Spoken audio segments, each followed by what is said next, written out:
about your kiss and gaze. Your selfish bird telling me to stay. I've run out of patience, but you don't give a damn about the things I do. I'm so sick of the ways that so I take a leap of faith, hoping you will still behave, 'cause I will be here waiting. I don't know what's up with this world, with these men that act like boys, boys that wanna be girls, girls that wanna be boys, and women that act like girls. What's wrong with ya? No, I can't get along with ya. That's why I wrote this song for ya. I hope my prayers make it to the good Lord for ya. 'Cause you know I break the law for ya. Yeah, you know I risk it all for ya. But can't get the thing after everything that I offered ya. Guess I must be offered to ya. That's what them demons say when they be talking to ya. Guess that's why I can't get a ring and you won't answer me no more calling ya. I've been calling you, but you don't pick it up. I'm so sick of it, still I can't stop. I've been calling you about your kiss and gaze. Your selfish bird telling me to stay. I've run out of patience, but you don't give a damn about the things I do. I'm so sick of the ways that so I take a leap of faith, hoping you will still behave, 'cause I will be here waiting. I am like something you never had before. When those to this, you'll be back for more. That's for sure. What you laughing for? The last thing I'm finna be is the last resort. I'm so not with the back and forth. I jump straight to conclusions and I'm out the door. Drop these ends, get you a real one. You always stay in touch with who ain't feeling ya. I don't even know why you deal with them, 'cause you ain't getting back what you're giving them. I hate to burst your bubble, it's full of helium, but it ain't healing ya. You never really broke my heart, you just hurt my feelings. And what I learned from this is, if you looking for love, don't search for this. Shh. Don't search for this. Said if you looking for love, don't search for this. Shh. Don't search for this. Shh. I'm done calling you. I'm done calling you. 'Cause you won't pick it up. 'Cause deep don't give up. I'm so sick, I'm done. I'm so sick, I'm done. I'm done calling you. I'm done calling you. You just play kissy face. You just play kissy face. Selfish bird telling me to find a way.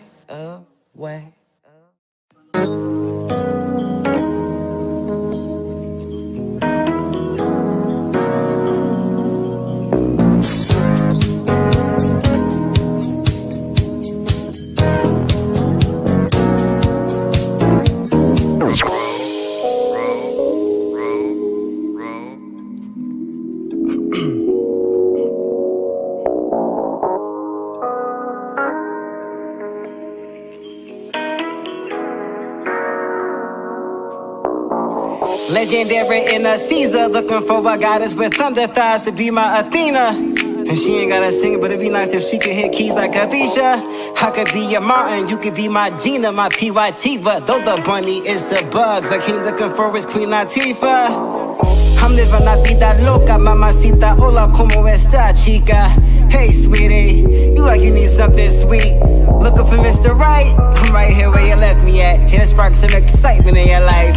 Mr. One-Liner, I draw pickup lines. All I do is think about you.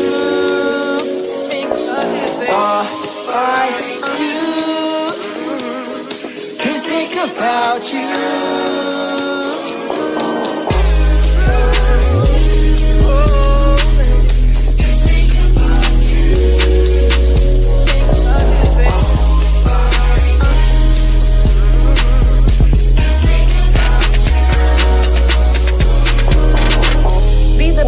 To my Penelope, your aura big, yet you still smelling me. Licking lips like Bill Bellamy. I gotta love Jones for what you selling me.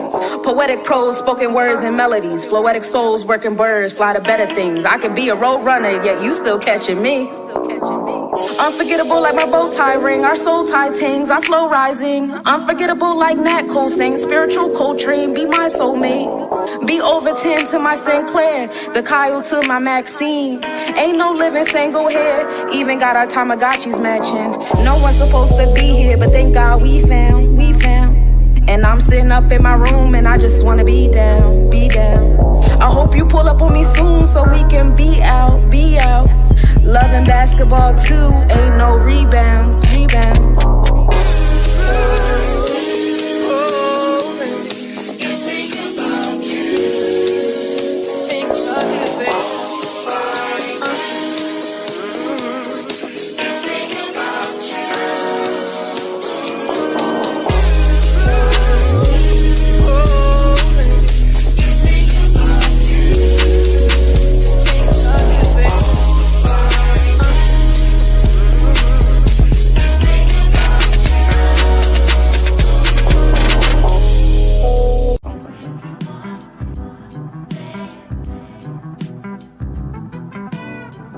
Virgo, Venus, bloodline, I'm Virgo sunshine. I'm here for a fun time. Venus is aligned and she adding to the drum line. I came through like a cannon, Vedic Leo like a wrecking ball. I can buy my own flowers to the one who owns my heart. Acts of service and inclusion makes you worth it. Ain't gotta be perfect, but confusion makes me lose circuit. I live in passion, romantic gestures and creative action. I pay attention to detail and reciprocate my attraction. I got goals and I hope that yours are adjacent. I love to take you places, shaking hands in same places. Be my partner for the ages, I hope you stay a while. I'm known for overthinking, but assurance calms me down. I like affection, you and I moving in one direction. Love and correction, cause you care about how I'm stepping. You pay attention and you adding into my ambiance. Assisting with my confidants, my other half, my confidant. Someone I be learning from, exercise a discipline. Hey universe, bring me a God who can go within, secure with me showing skin. I prefer chiffon and satin. Help me run the jewels, wrapping copper on L dragons. What he says he makes it happen, manifesting with his chakras. I serve and support together, who gon' stop us? We magic, I know I get wrapped up in intellect, it's a habit. Materialize and move to the next, I need balance. Bring me a God that's intimate, emotion set on sentiment. With patience, I know he's heaven sent. I like communication, boundaries and expectations. Check-ins on occasion, growing on the same pages, controlling our stimulation with infinite vibrations. Be my friend, be my friend. Bust down jokes with my folks. If you blend, then we win. We safe spaces, gate makers, celestial note takers. Be on my level, knowledge of the flyers for naysayers. Virgo thoughts on my heart make me analyze. Leo experiences take them thoughts and then they amplify. The wands and pentacles bring big energy. He gotta have a big throne if he gon' sit with me. Gift exchanges, holding hands, and we create an art. A universe, align me a God that's gon' mirror my heart. Be my friend, be my friend. I'm loyal, Virgo, soil like a lamp to a gem. Be my shim. Be my friend, be my friend. I'm loyal, Leo, spoiled, but I give it back times 10, and that's my hymn. Be my friend, be my friend. If you want me, then say it, so I apprehend and expend. Be my friend, be my friend. The universe brought you here, let the rom-com begin. Hey, be my friend.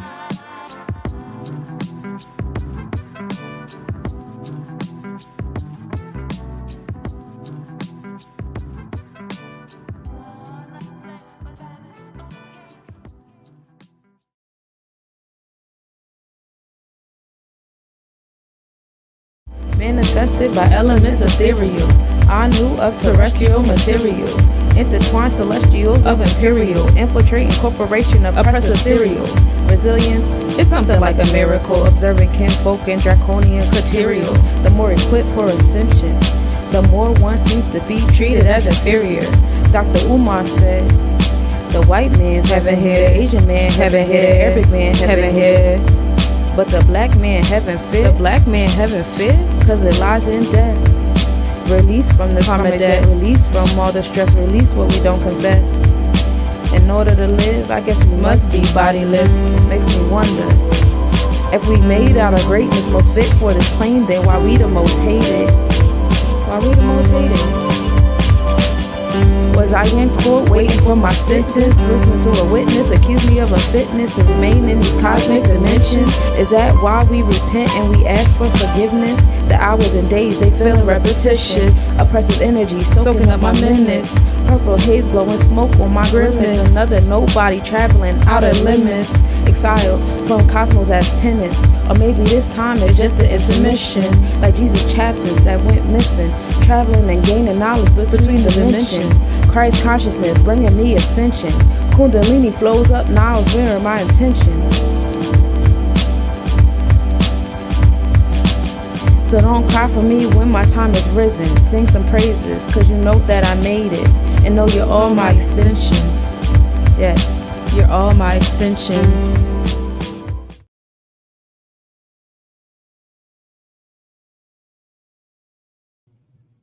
Peace, peace, y'all. Welcome to the Planetary Forecast. I'm so happy to be here. Hold on, let me pull up my presentation on me. How is the summer going for y'all? You know, last time we did this planetary forecast was the beginning of July. And it was a good time. We just started the Sirius conjunct. They call it the dog days of summer or whatever, what have you. And, you know, we kind of like coming towards the end of it, right? About to close out with the Lions Gate energy, gang up in this thing. It's a good time. So why do they call this the dog days? It's because Sirius is the star in the Canis Major constellation.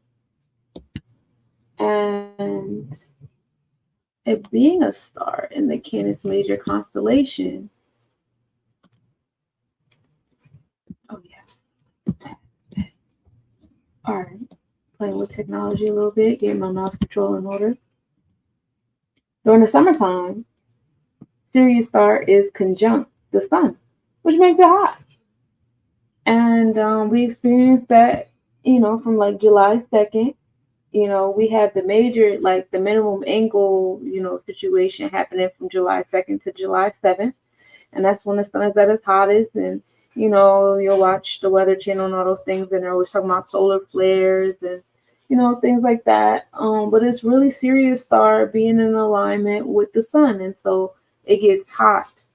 Some fun facts about Sirius star is it's a type A star. It's actually a binary star. We have Sirius A and B. You know, they come together as one. It's 2 times the sun's mass, the sun that we have in our sky on a regular day. It's 2 times its mass and about 2 times its size and diameter. And Sirius star has about 26 times as much energy as our sun. So peace. Hey, Yasin, how you doing? Welcome to the Planetary Forecast. It is estimated, I don't know how they got these numbers, but it is estimated that Sirius is about 17,000 degrees Fahrenheit, while our sun is about 10,000. So to have, you know, both of those stars next to each other, you know, during the summer is why the summer is so hot, and it keeps getting hotter the closer Sirius gets to the sun. Now, the Dogon tribe, which I'm pretty sure a lot of you guys are very familiar with the Dogon tribe, but they very much like still into cosmology and cosmogony, you know, as like their religious, spiritual, you know, that's what they do. So Sirius star is a big star to the Dogon tribe. They have, and I'm probably going to butcher it, and I apologize in advance, but they have a ceremony called the Sigui ceremony, the Sigui festival, and this happens every 50, 60 years. And what this celebrates is the return of Sirius to the ecliptical, you know, us having that star back. You know, in ancient Egyptian times, Sirius star was a big star, big dog in our sky. That was the star that we went to, you know, that was Ra, you feel me? So, you know, it comes back around on that level every 60 years. The next Sigui celebration is supposed to be, I see different dates ranging from 2027 to 2032, but the most common one I saw was 2027. So we're going to go with that one, which is 3 years from now, which is pretty interesting given our experience with the summer heat these past couple of summers. This summer was very much intense, right? It was shit outside melting, y'all. So we give thanks for the opportunity to like slowly warm ourselves up to the happening of Sirius being back in our ecliptical and possibly being our sun again. Or at least, you know, us having two suns again and on that level. So yeah, you know, it's not a theory, it's not, you know, make-believe story. I be seeing, like, when I see a lot of stuff like in the cosmogony realm, I also see a lot of stuff that be like trying to debunk it and stuff, which I find, I won't say comical, but interesting, because like it's astronomically proven. And you know what the real beef is they hate to give, you know, the aboriginals credit for our technology and our knowledge. You know what I'm saying? So it's always, oh, it was a myth, and oh, it was the religion, and oh, it was stories they tell. But I mean, you know, not though. And the technology that we had once upon a time, the scientists of today, these new beings, because that's what they are, they're new beings. They just got here. That's why they always discovering and studying stuff that we've been had cures for, we've been knew was in existence. We had all this information about it already. So, you know, it's interesting to see like these people that, you know, don't even want to be honest about the fact that they're still just now learning and taking on information. Give the ancient ones credit for the stuff that they've been researched, they've been had, you know, information on. It's just interesting. Anywho, let's get started, y'all. I am here. Happy new moon, guys. We love it here. We started the day off with a 0% wine and crescent moon, talking about August 4th. The moon rose at 5:47 a.m. instead of 8:40 p.m.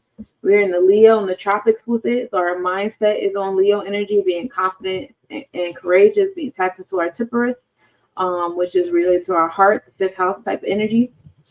We're in Cancer, sidereal, and then the constellations with it, so our body, our happenings around us is in that Cancer energy, going inward, being tapped into your intuition, your nurturing self, your feminine energy. You know, what nurtures you? What do you need on the inside? We in the fourth house with it. This is home and family. This is maternal energy. This is intuition, spiritual, emotional energy today.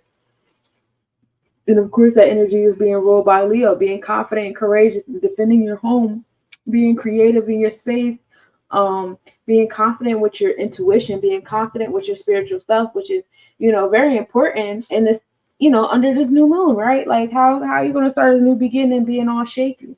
You know, we in the day of the 848 house, you know, being in the fourth house.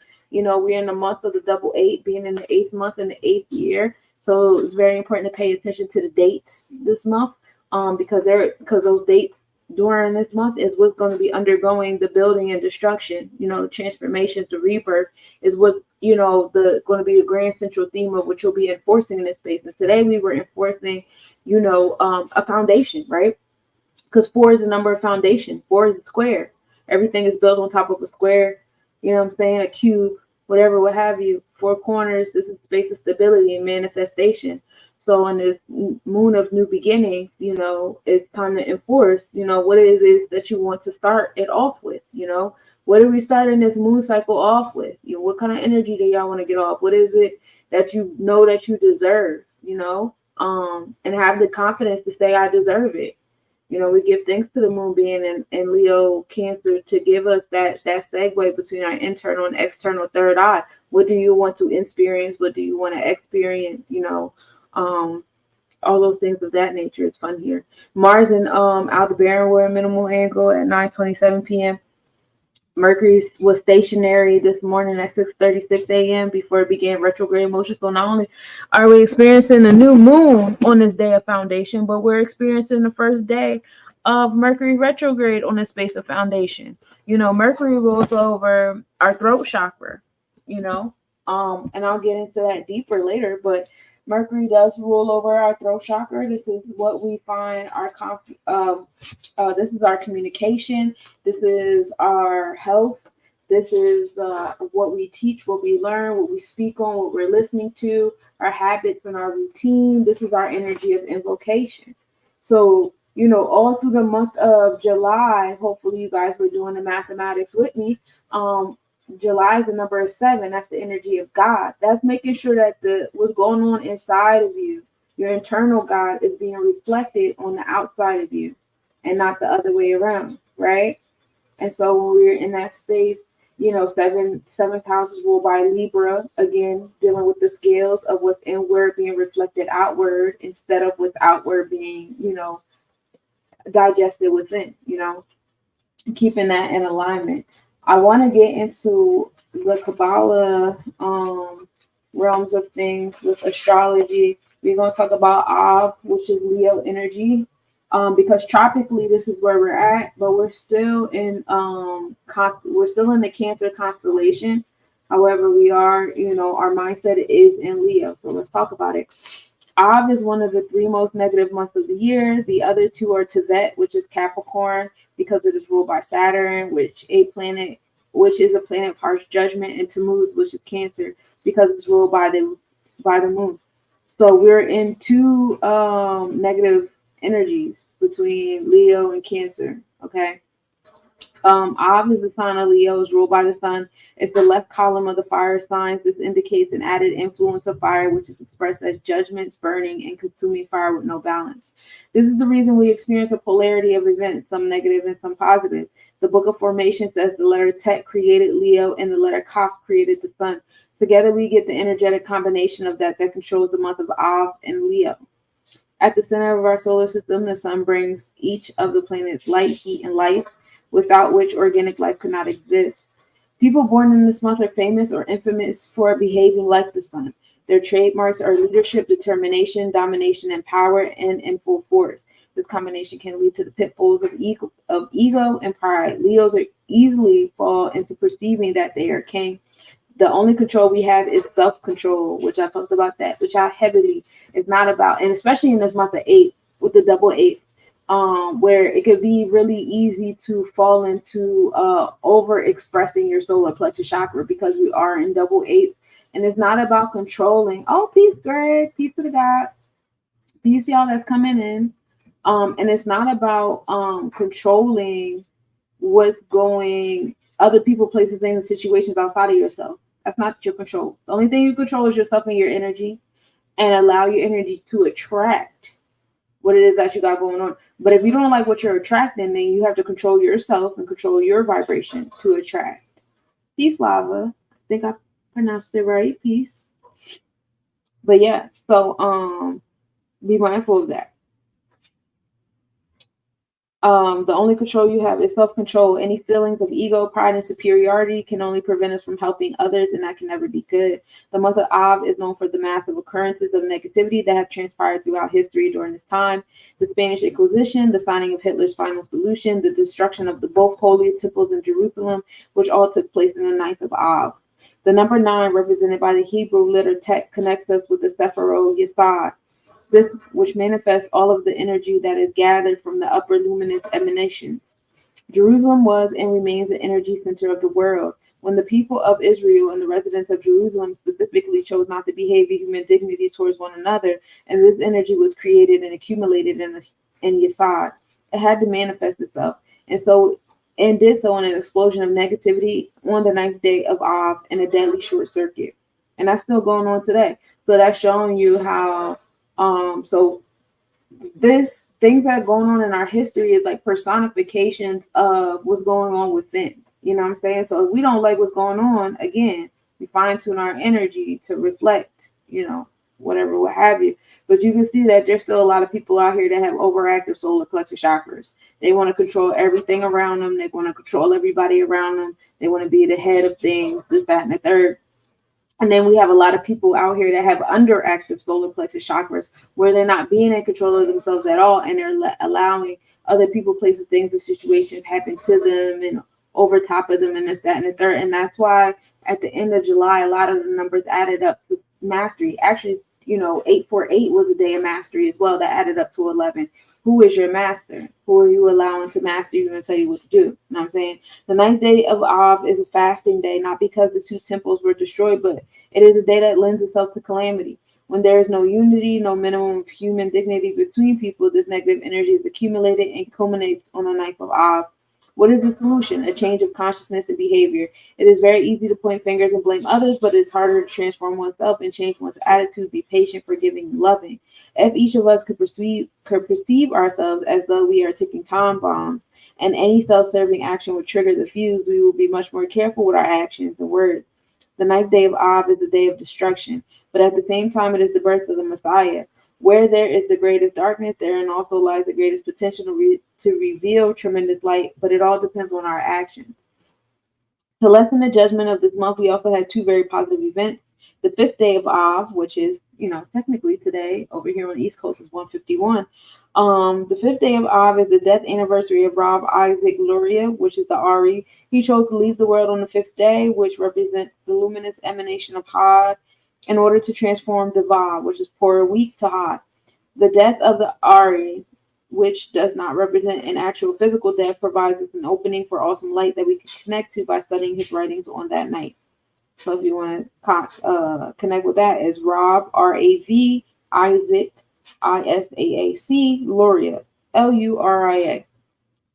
The 15th day of Av is the happiest day of the year. On this day, both the sun and the moon are full. The sun is their Anpin. The positive pole represents the male aspect of our universe. The moon, Makut, the negative pole, represents the female aspect of the universe. When the moon reflects the light of the sun, we receive the power to return light, the strength to give, to care, and to love unconditionally. This is why our sages stated that there is no happier day in the year, and this rare cosmic opportunity allows us to find our soulmate. The same way the sun and the moon are in harmony on this day, so too can we draw this partnership to our lives. And actually on the 15th, going into the 16th is when the sun enters the Leo constellation. So we'll have that alignment for a few days of the sun being in Leo on the tropical, Vedic, and Draconic chart, which is pretty cool. So today is the day that we focus on Had, which is splendor. That's when we're dealing with the 8th sphere of the tree of life, which is Sebek.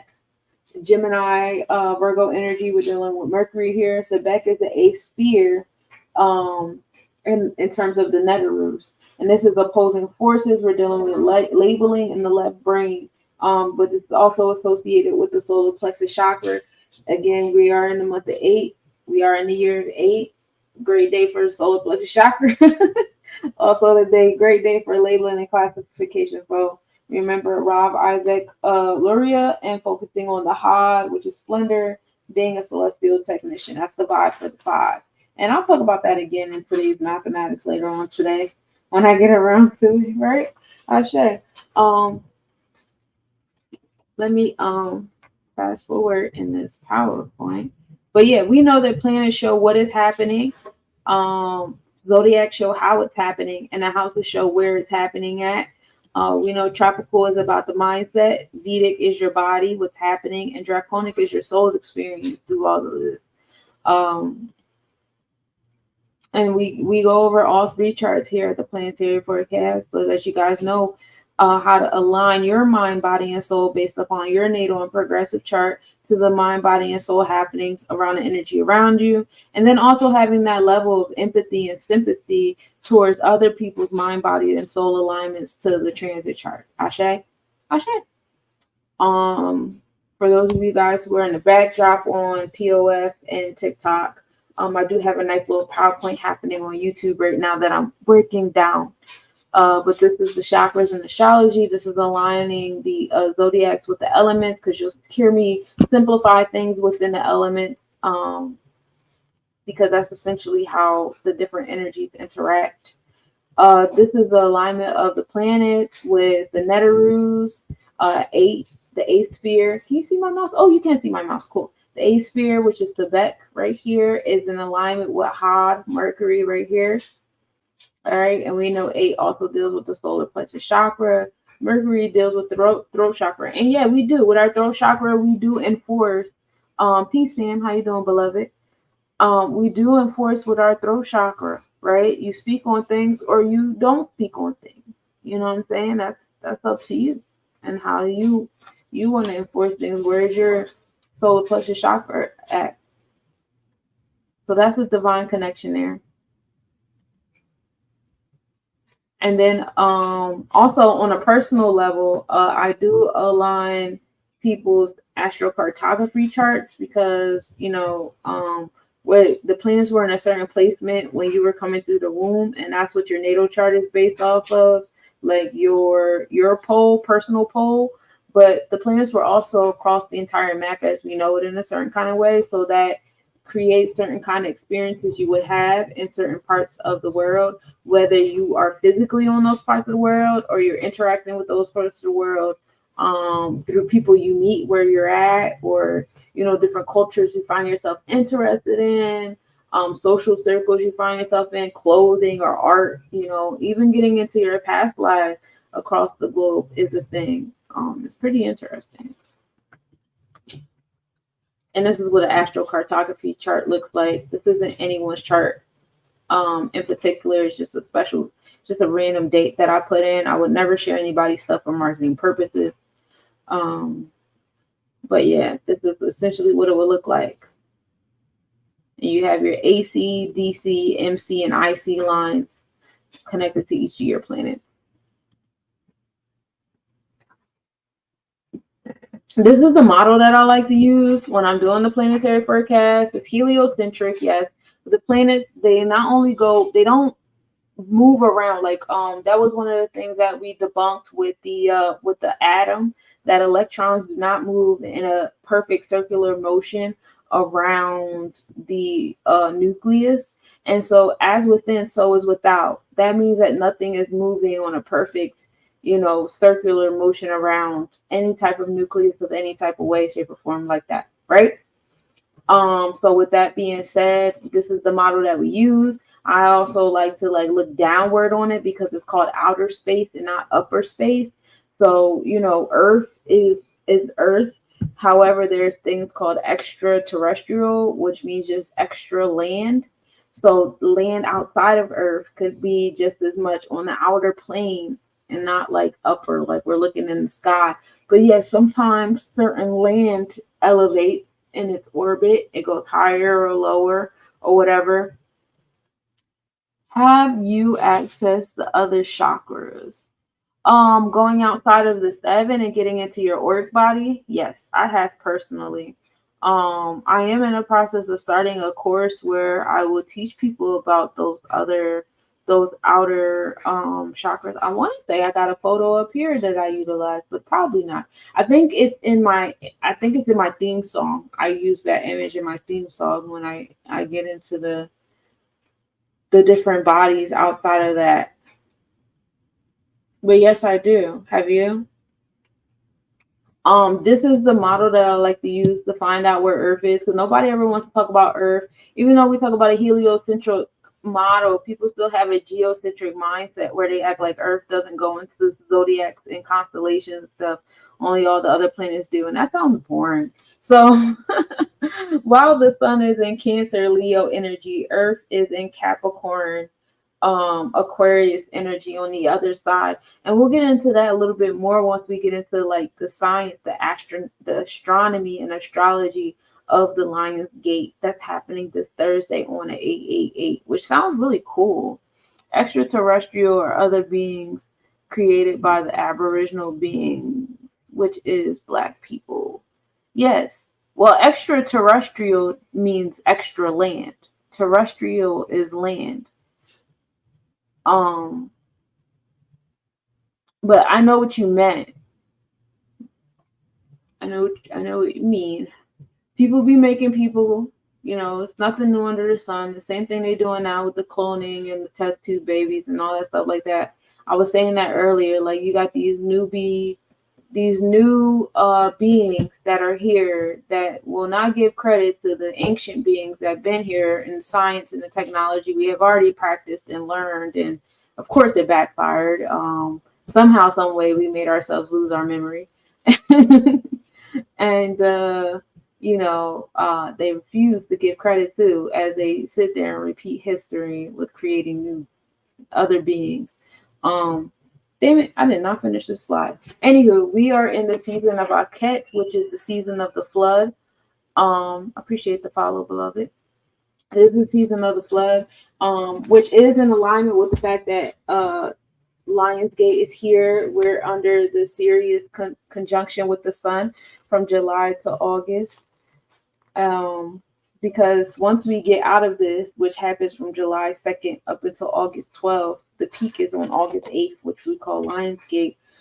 That's when we start to experience the floods, which is why Av is one of the negative months of the year, because, the flood season happens. But, with death comes rebirth, and we move in gratitude that we get to experience the rebirth, as long as people know how to get out of the way. We used to be like comfortably nomadic, but we allow these new beings with these overactive solar plexus chakras tell us where we can and can't go and when we can and can't get there, and made everything about their fake fiat dollars. And that's what I'm going to talk about heavy on Wednesday during the Hump Day reading. I want to get into y'all with the above and below, with the monetary system and the government and all that stuff like that, with the celestial alignment, so y'all can see how, because it's a lot of moments where the stars were definitely heavy aligned with Pisces, which we know is the energy of delusion and illusion or whatever,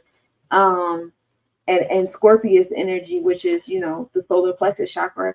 There's a lot of alignments in those spaces. When certain laws and acts were enacted and enforced to keep people under a certain kind of way. We gotta break through that light code, lot them to rise in frequency all the way properly. Agreed. What am I looking for? Oh, I know what I'm looking for. So we start the month with Sekhmet. As you know, in the Egyptian calendar, the weeks are broken down into decans. A week is 10 days. We call those decans around here. We are in the first decan of the 8th month right now. And this is the decan of initiation, right? This is the decan of the cardinal energy. 1 is associated with Aries energy. Aries is in the gut. The gut controls the mind. Everything starts with a thought. Ashe.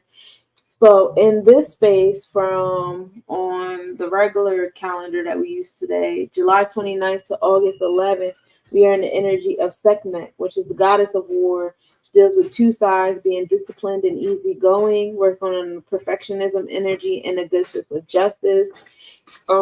After August 11th, what is that starting? August 12th, we are in the energy of Horus, which is the god of sky, bringing on the energy of being courageous, ambitious, and optimistic, practical and wise leadership, being motivated and inspiring others, hardworking and getting along with others. And that's from August 12th to 19th. And we actually have, what's happening on the 19th? I think we have a transit. It's a big transit happening on the 19th. Oh, no, it's the full moon, right? Hold on. Let me check my notes in the future.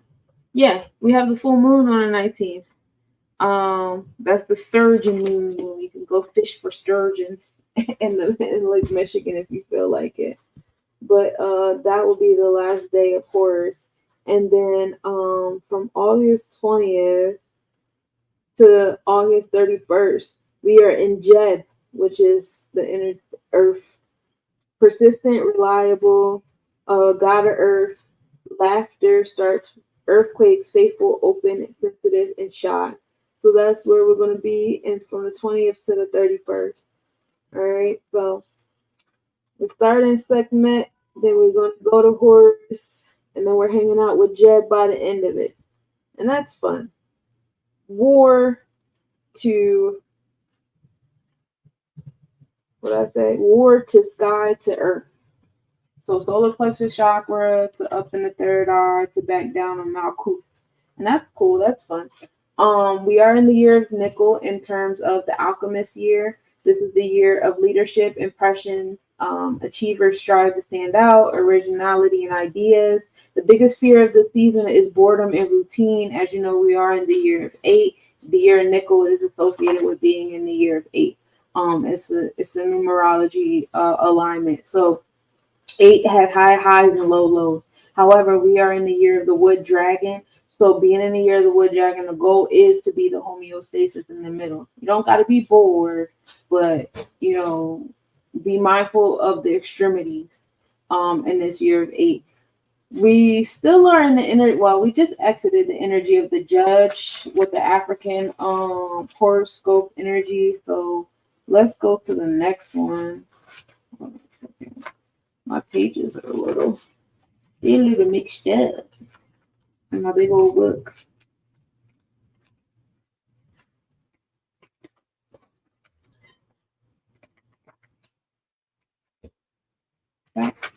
Where is that page? I don't even know where that page is. I don't feel like that was missing last time too. I have to find that page. What I did was I put all my pages inside of these paper protectors, but I think on some of them I wrote on the front and the back. So it's some sitting in here that probably should not be in here the way they are in here. Yeah, I lost the other half of my horoscope papers. I will find that. Oh, here it is, all the way on the other side. So after the judge, we have the kola nut. The kola nut is August 5th, which starts today till September 3rd, which goes into the new moon. And this is the happiest and most optimistic, sensual, greedy, fun, can lack boundaries. So work on your boundaries and master your passions during this period of time. Woodpecker or to the salmon is till August 20th. And that is the Native American horoscope, which they do more so animism. And talk about it. Hold on. I'm going to go back down to those pages.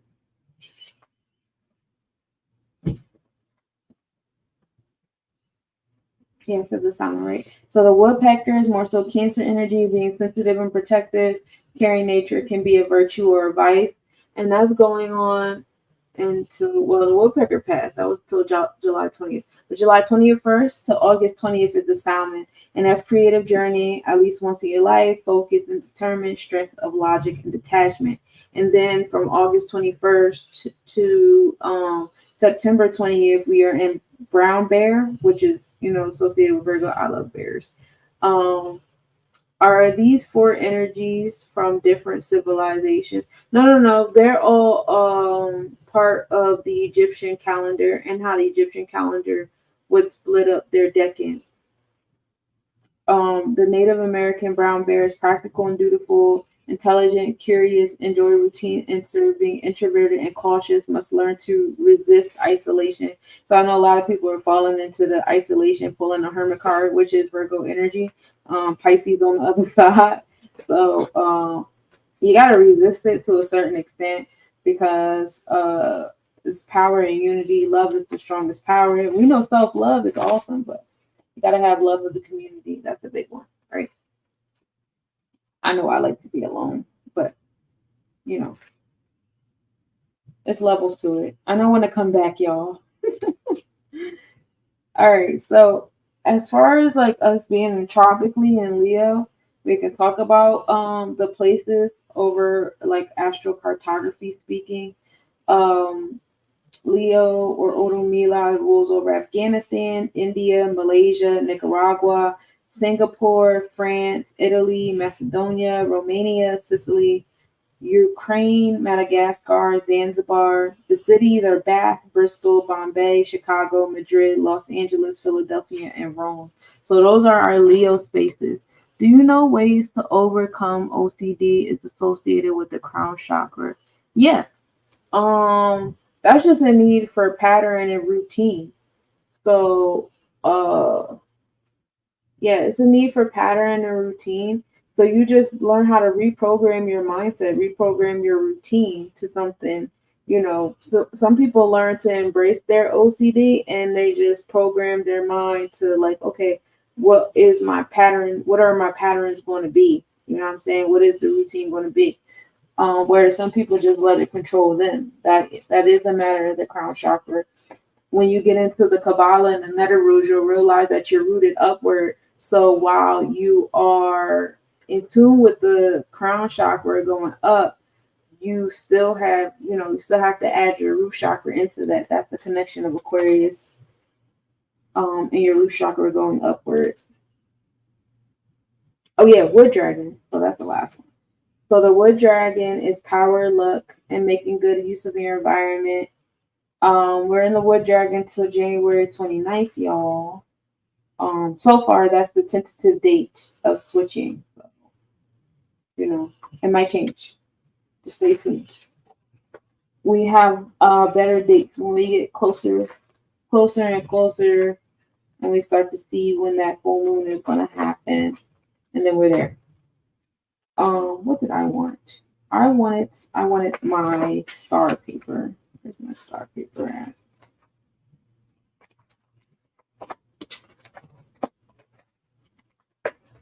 Because I was talking about the Mars today being in alignment with Aldebaran. And that was the conjunction that we had today.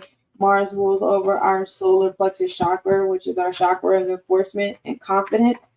That is the gut that controls the mind, our ambition and motivation, and our triggers. And the goal is to know that the only thing you can control is yourself and what your solar plexus chakra is at. You cannot control anybody else's solar plexus chakra. It's a false sense of control to think that you can, because everybody has a choice. Even if they don't think they have a choice, it's probably because their solar plexus chakra is underactive. You're welcome, Sam. And if you ever need like personal help, feel free to reach out.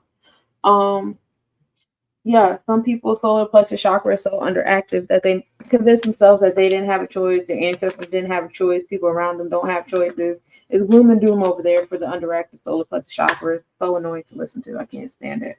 But I give grace, I get it. But yeah, with Mars connected to Aldebaran today, we were having that kind of EMF sitting on our solar plexus chakra. Aldebaran is the energy, does have the energy of Mars, so it's like Mars on Mars. This is the energy. Well, actually, it's Mars and no, it's just Mars by itself. Honor, intelligence, courage. This is also the energy of a large political undertaking, and it's a good time to pursue business. So if you had anything like associated in the business realm, something you wanted to get done as far as business goes, why not do it on a day of 4 when Mars is in alignment with Aldebaran, right? Aldebaran is the eye of the Taurus. This is the follower because the star actually follows behind the Pleiades sisters. It is the brightest star in Taurus, or so they say. They say all the stars are the brightest. I don't know what that is about. But anyway, while Mercury was stationary at 6:36 a.m., the new moon occurred at 7:14 a.m. It was about 45 minutes away from that. Venus and Regulus were in conjunction. Venus rules over the heart chakra. This is your priorities, your sense of self-worth, your value, your different levels of love, whether it's love for self, love for other people, familial love, community love, romantic love, all of those things. We're dealing with the heart chakra here. This is your vortex or whatever. Venus can also be associated with the number 4 because 4 is a very stable earth energy. Hey, Adonis, how you doing, beloved? 4 is the, stable vortex heart.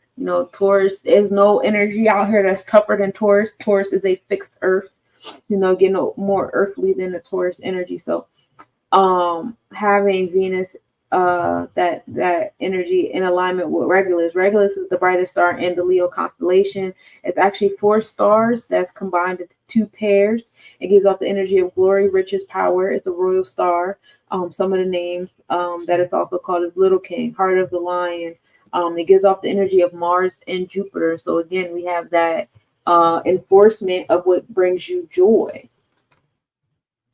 Because Jupiter rules over the sacral chakra, Mars rules over the solar plexus. So how are you enforcing and controlling your joyous space, your pleasure seeking energy? You know what I'm saying?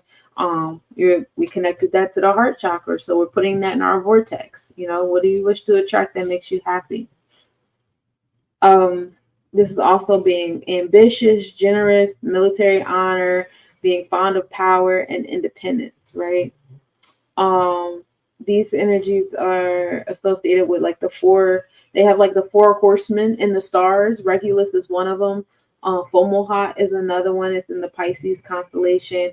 Aldebaran is the star that Mars is in alignment with.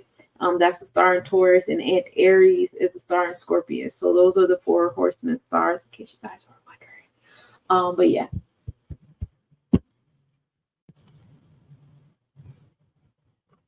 So I decided to do something a little different, but still the same. So this is the beginning to the end of the month as far as the tropical chart goes. So, well, from new moon to new moon, excuse me. New moon to new moon, this is the tropical chart. Tropical rules over our thought process and our mindset on things, right?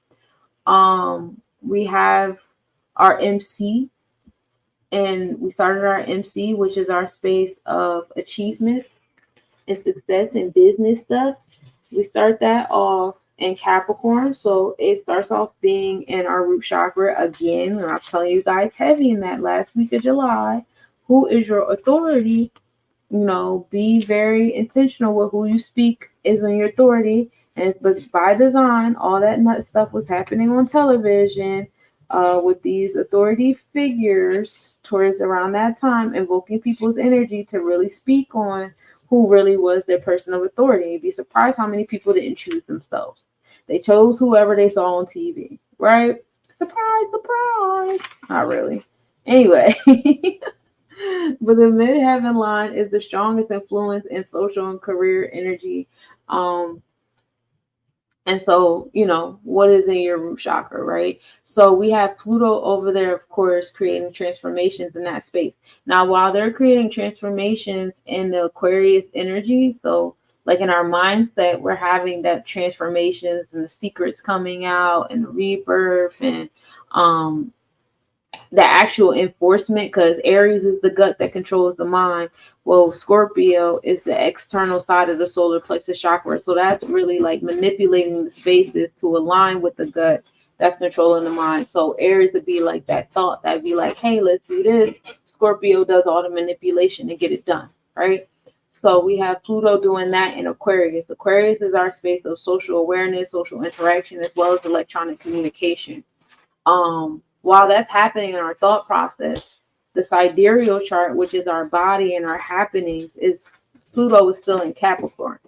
So in our mind, it's the social things that's having transformations. In our happenings, it's the actual authority figures, the infrastructure, the different challenges in our space that's given us a new sense of discipline and order and way of doing things and sense of survival as well. Like, again, who is your master? Some people are giving away all their power to like their job or, some people on TV that never met before.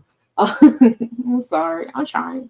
Some people giving their power away to, different personifications of energies, just gods outside of themselves, objects outside of themselves, some people actually are taking the time out to give the authority to themselves, and we love it here. Anarchy, let's go. It's like, nah, we don't have to utilize the label anarchy, but you get where I'm going with it.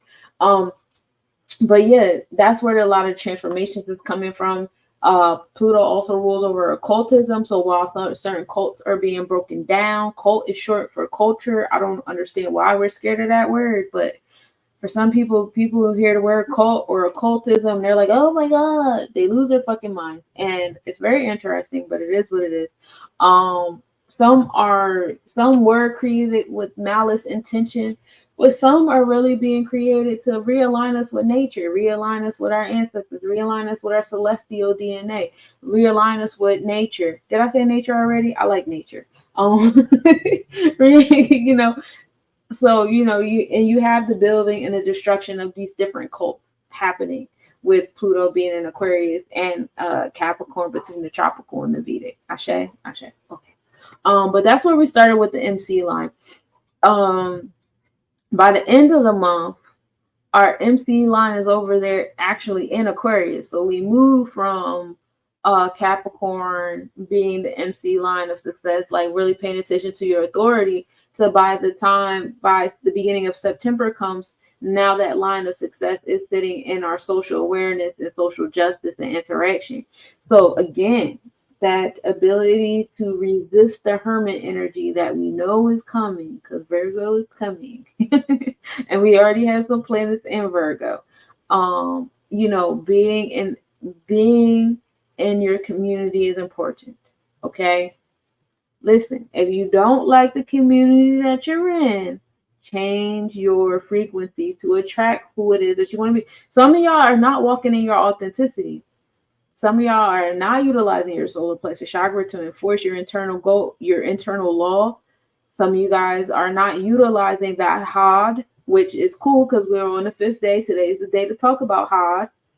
Some of y'all are not utilizing your Had. Some of y'all are not utilizing your Ace Sphere Sebek. And because you're not utilizing it, you're not fine-tuning your frequency to find your actual track. And so you're going to keep being around people you don't really like. You're going to keep being, and when I speak to y'all, I speak to myself. You're going to keep being around people that are not in alignment with your energy, what it is that you want, what you're trying to do, what your goals are, whatever. People you really don't see yourself being in your true authenticity around. You putting on a mask, you playing friendly, you got to put on your customer service voice and your fake smile and shit. You guys are doing it because you're not around, it's you. It's not them, it's you. So be your authority.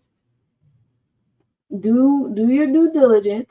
Today is the 5th. We're gonna tap into Rob, Isaac, whatever. If y'all want, I'll go live later on today. We could do it the fuck together. I'm with the shit. I've actually been wanting to start going live on a daily basis with y'all to do a little daily something. I don't know yet. But I'm at least give y'all 45 minutes a day. 44, because I like 4. 4 is my favorite number. Anyway. Hey, peace to the goddess. Yeah, fine tune your energy. That's it. That's all. I won't elaborate on that anymore. Anyway, so that's what we have in the MC line. So like when we go further down from the MC line, now we're in DSC, excuse me. And that's your point of descent, and that's what you attract and experience through other people. Okay, so this is what's nurturing us and giving us that nurturing energy. And we start off with Scorpius energy, giving us that nurturing energy, of course, because we're in the 8th month of the 8th day. So, of course, the energy of 8s would be there. Now, we don't have too many spaces there. Let's fast forward a little bit, see what we have in Scorpius.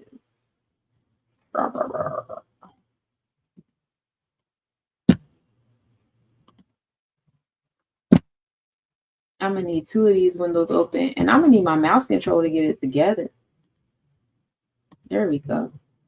All right, so in Scorpius, we got Palace, which is genius-like qualities that we overlook in ourselves. So don't do that anymore. And that's in the 7th house. Again, coming back to that month of 7, I'm telling you about, make sure what's going on in the inside is being reflected outside. So if you are still overlooking those genius qualities in yourself, then that's what's going to be reflected outward in your space, because this is the solar plexus chakra, y'all.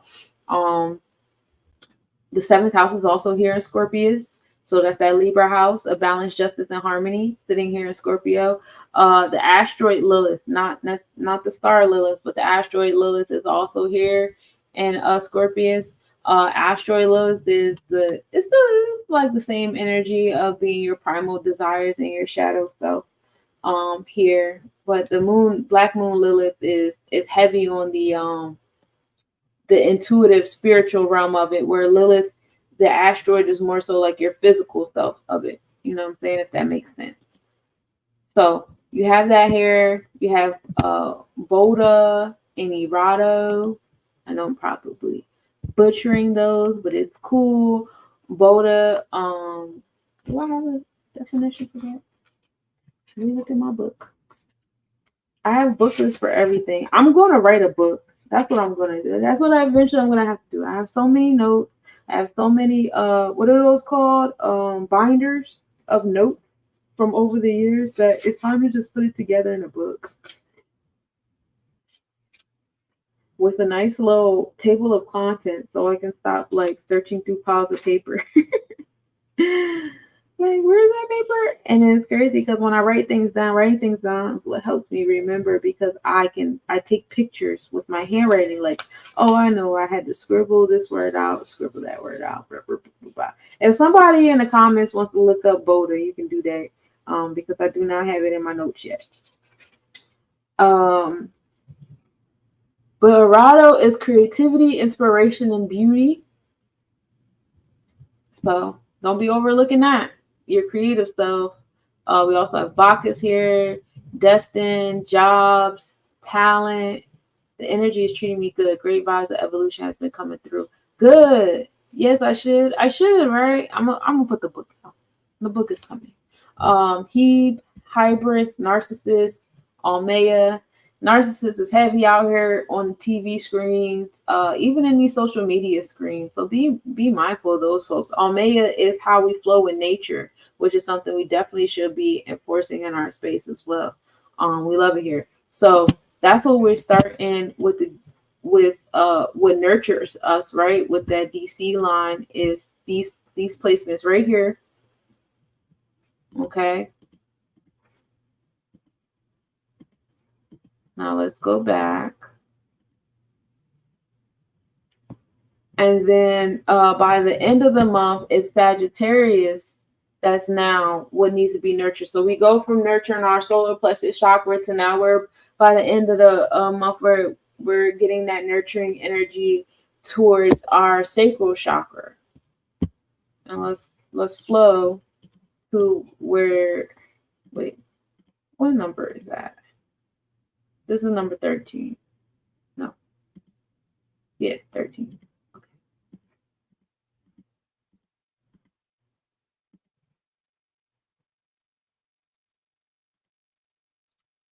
What we have here, we have the 8th house here. And that brings you back to your solar plexus chakra. You know, 8 is associated with Scorpio. So the enforcement of Sagittarius, which is our oracle stage and wisdom self, this power of knowing and manifesting. We're dealing with Chokma.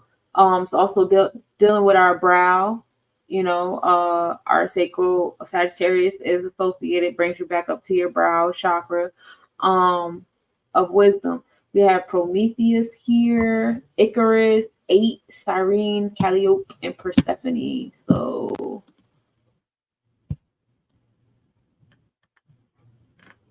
Persephone is power. No, Persephone is transformation, endings, and new beginnings, still aligning with that 8th energy.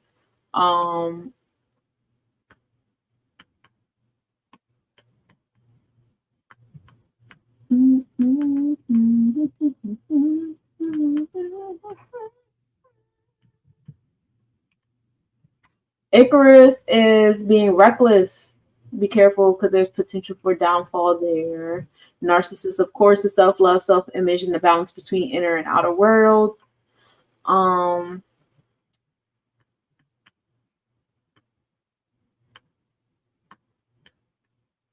Prometheus is innovation and rebellion and breaking free from limitation. So we're doing cool shit here in the Sagittarius energy by the end of it.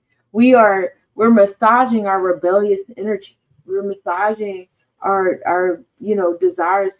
Like by the end of this month, it's probably going to be like a desire to destroy some stuff, to break free from some things. A lot of you guys getting downloads to like move forward from some people, places, things, situations, ideals, mindsets, habits, and all that stuff like that.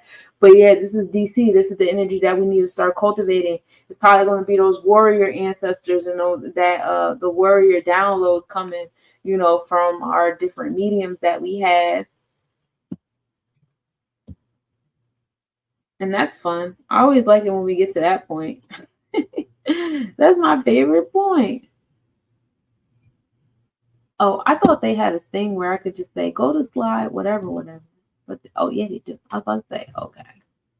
Everybody going to keep flipping through these slides, cuz. So that's what we have happening there. We don't have too much activity going between our success and our nurturing energy until we get to September. Then of course Pluto is in between, giving us that transformation and rebirth and stuff in our root chakra, right? So, in between there is kind of quiet. But then when we get from our DC line to our IC line. Now the IC line is it's like a lower midheaven line, and this is your sense of belonging, your impact. Yes, the impact to your home and family, community, and relationships. So again, DC is what you attract and experience. So going from what you attract is experiencing and taking that travel to sense of belonging and home and family, we got quite a lot of activity happening, right? So a lot of stuff happening in what we attract in our home and family. A lot of you guys are really focused on breaking generational curses and things going on in your bloodline. Your different like relationships in your community and stuff like that. So of course that's where a lot of the activity will be happening, right?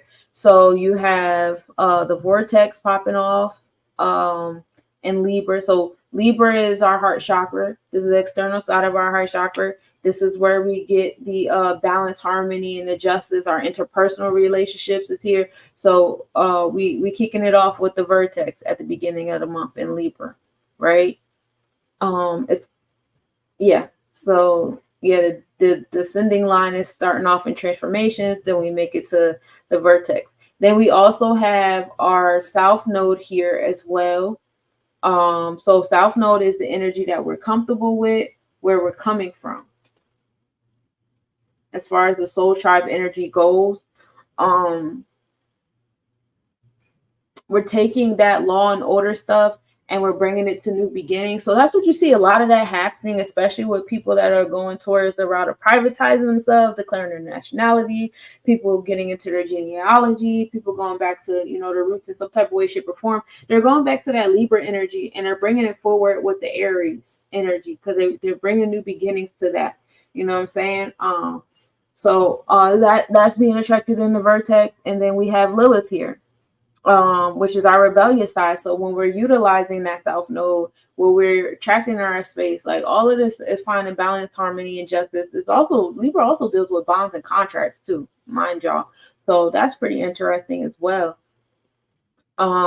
When we get to from our descending line that starts in Sagittarius in our sacral chakra, so we have that that energy of what we attract and experience in our joyous space.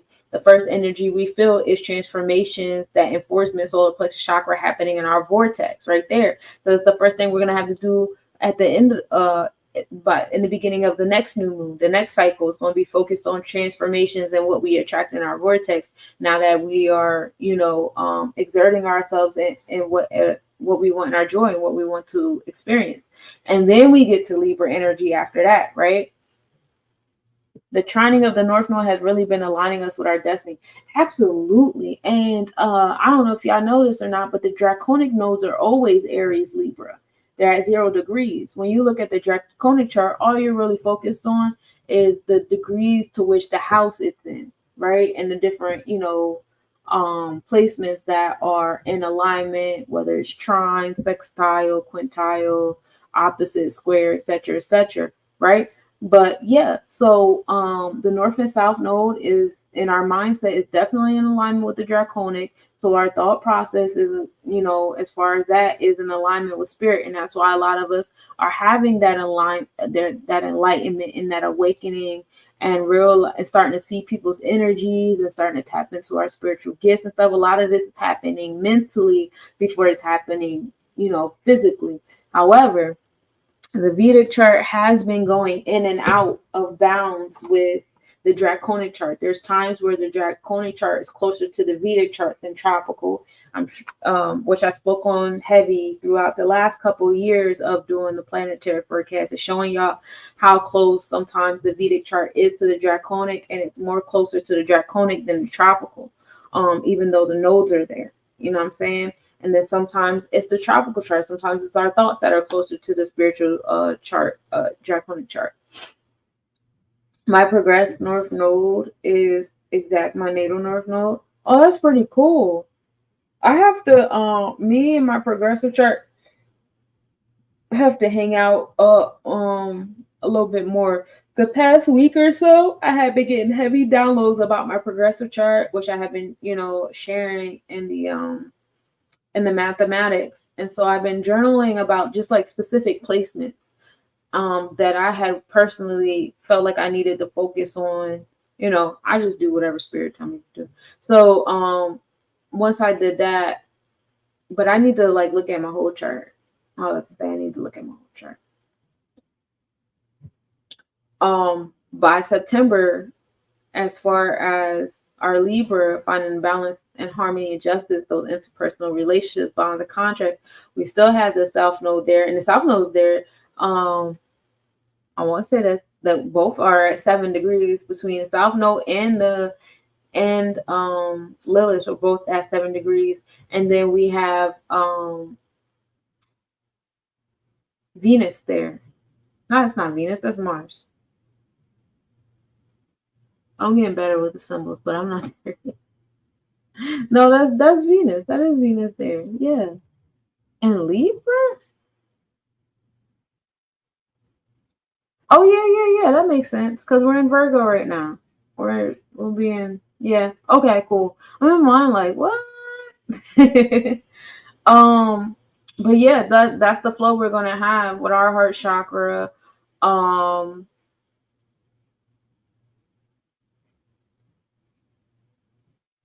And our rebellious side. So the heart chakra is like your vertex and what you're attracting in your space, So we introduce ourselves with transformation in our vertex, and then we go for that balance and harmony in those 3 spaces. So what it is, where else do you go live? I'm on YouTube right now. If you go on lesnobodies on YouTube, I'll type it in the chat. And this is where you can see my presentation that I have on my screen too. And then right after, so let's go back to 818. We have from Libra, we have this 3 lovely people, right? These 3 lovely celestial bodies giving us that rebellious energy in our vortex that we need. And then we get into Virgo, which is all about being of service and organization. Now we're getting into the moral and integral code of things, right? Checking ourselves.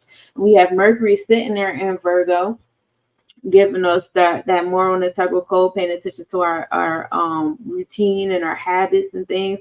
Our intellect is, going off in this space too.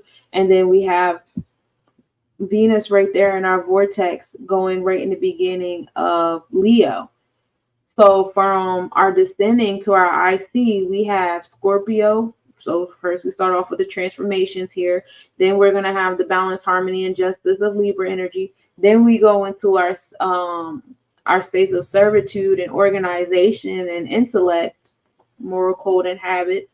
Then we get into our confidence and our courageous, romantic, artistic stuff after that with the sun and our experience. So we let all of that, add up until we get into our experiences. So now it's like, what are you experiencing in the external world or whatever? That'll be the makeup of how well you have done this D line, which is what you're attracting, all the way up to your IC line, which is your sense of belonging with your family and your community relationships. So pay attention to your relationships in these spaces, because they are definitely directly reflecting how well you're doing with those DC lines. Okay. I spray painted my bracelet and now I can't wear it because it's getting me hot. Oh, the smell. Oh my gosh. What kind of bracelet is it? You spray painted it.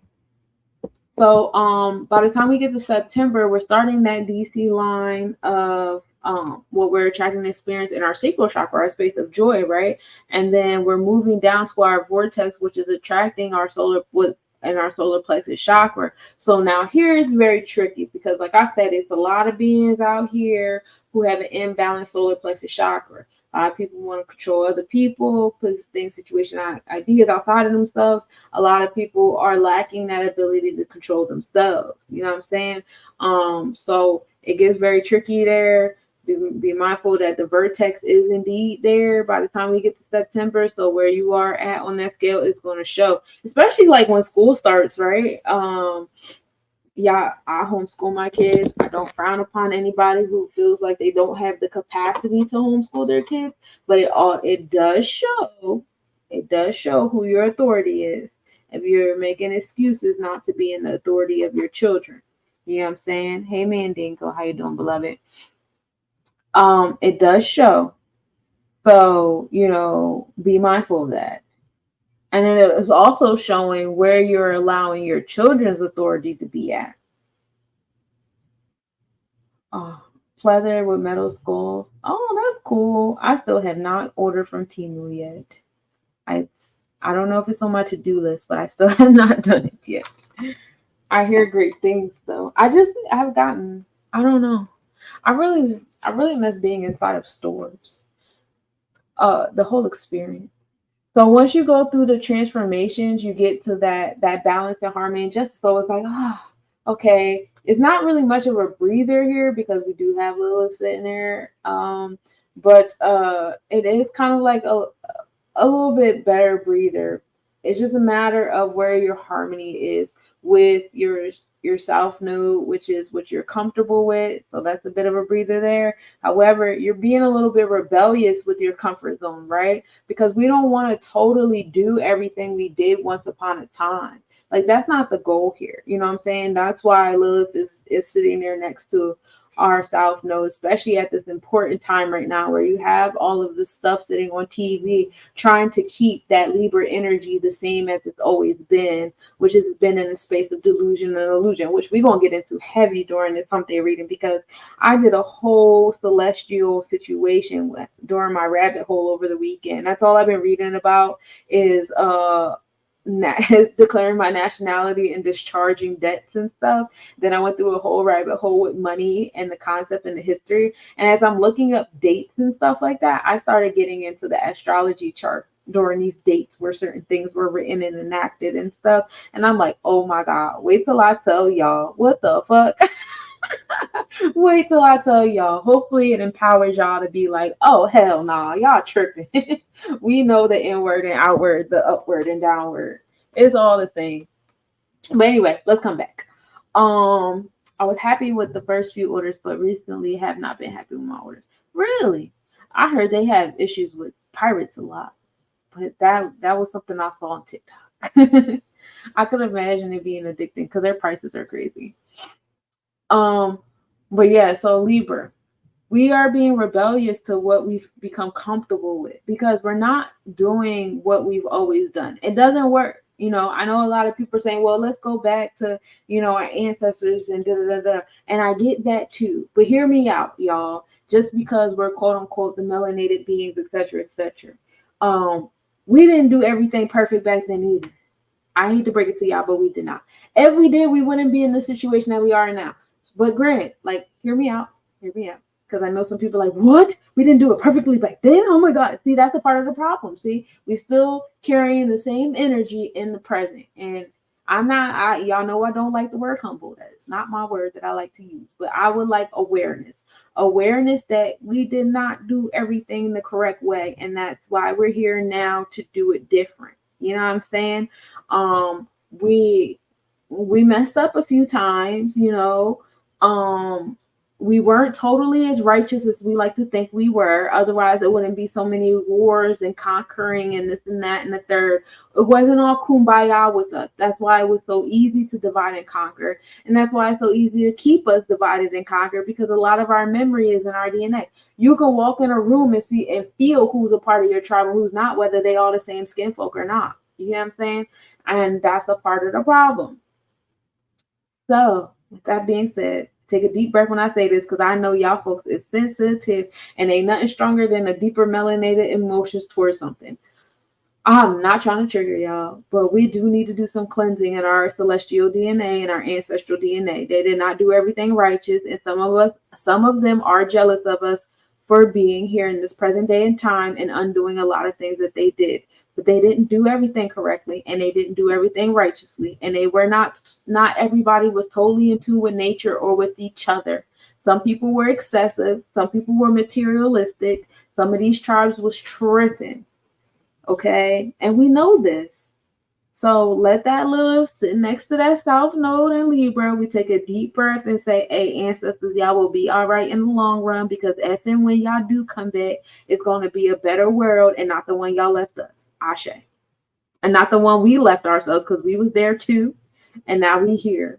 And a lot of us, you know, if y'all want to get with me, let's talk about the Draconic chart. Get with me so we can talk about your Draconic chart, because we all got soul contracts here, because we are here to undo some of the things that we did in our past lives. We are here to mend some soul contracts and, you know, physical contracts with some folks that we fucked up past before. You know what I'm saying?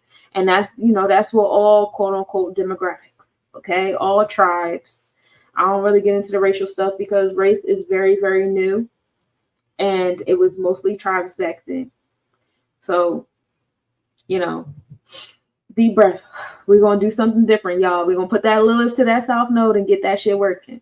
And then Venus is here too. So it's like a sense of priorities and love. Venus also rules forgiveness, right? We can forgive ourselves. We can forgive our past selves. We can forgive our ancestors and our ancestral tribes. We can forgive our celestial tribes and our spiritual stuff. And we can do all of that so that we can be present and just, you know, be rebellious and do the things that need to be done to make this Libra energy a whole lot different than what it is, because it does not serve us, and it most definitely is not going to serve our what do you call them? Our descendants.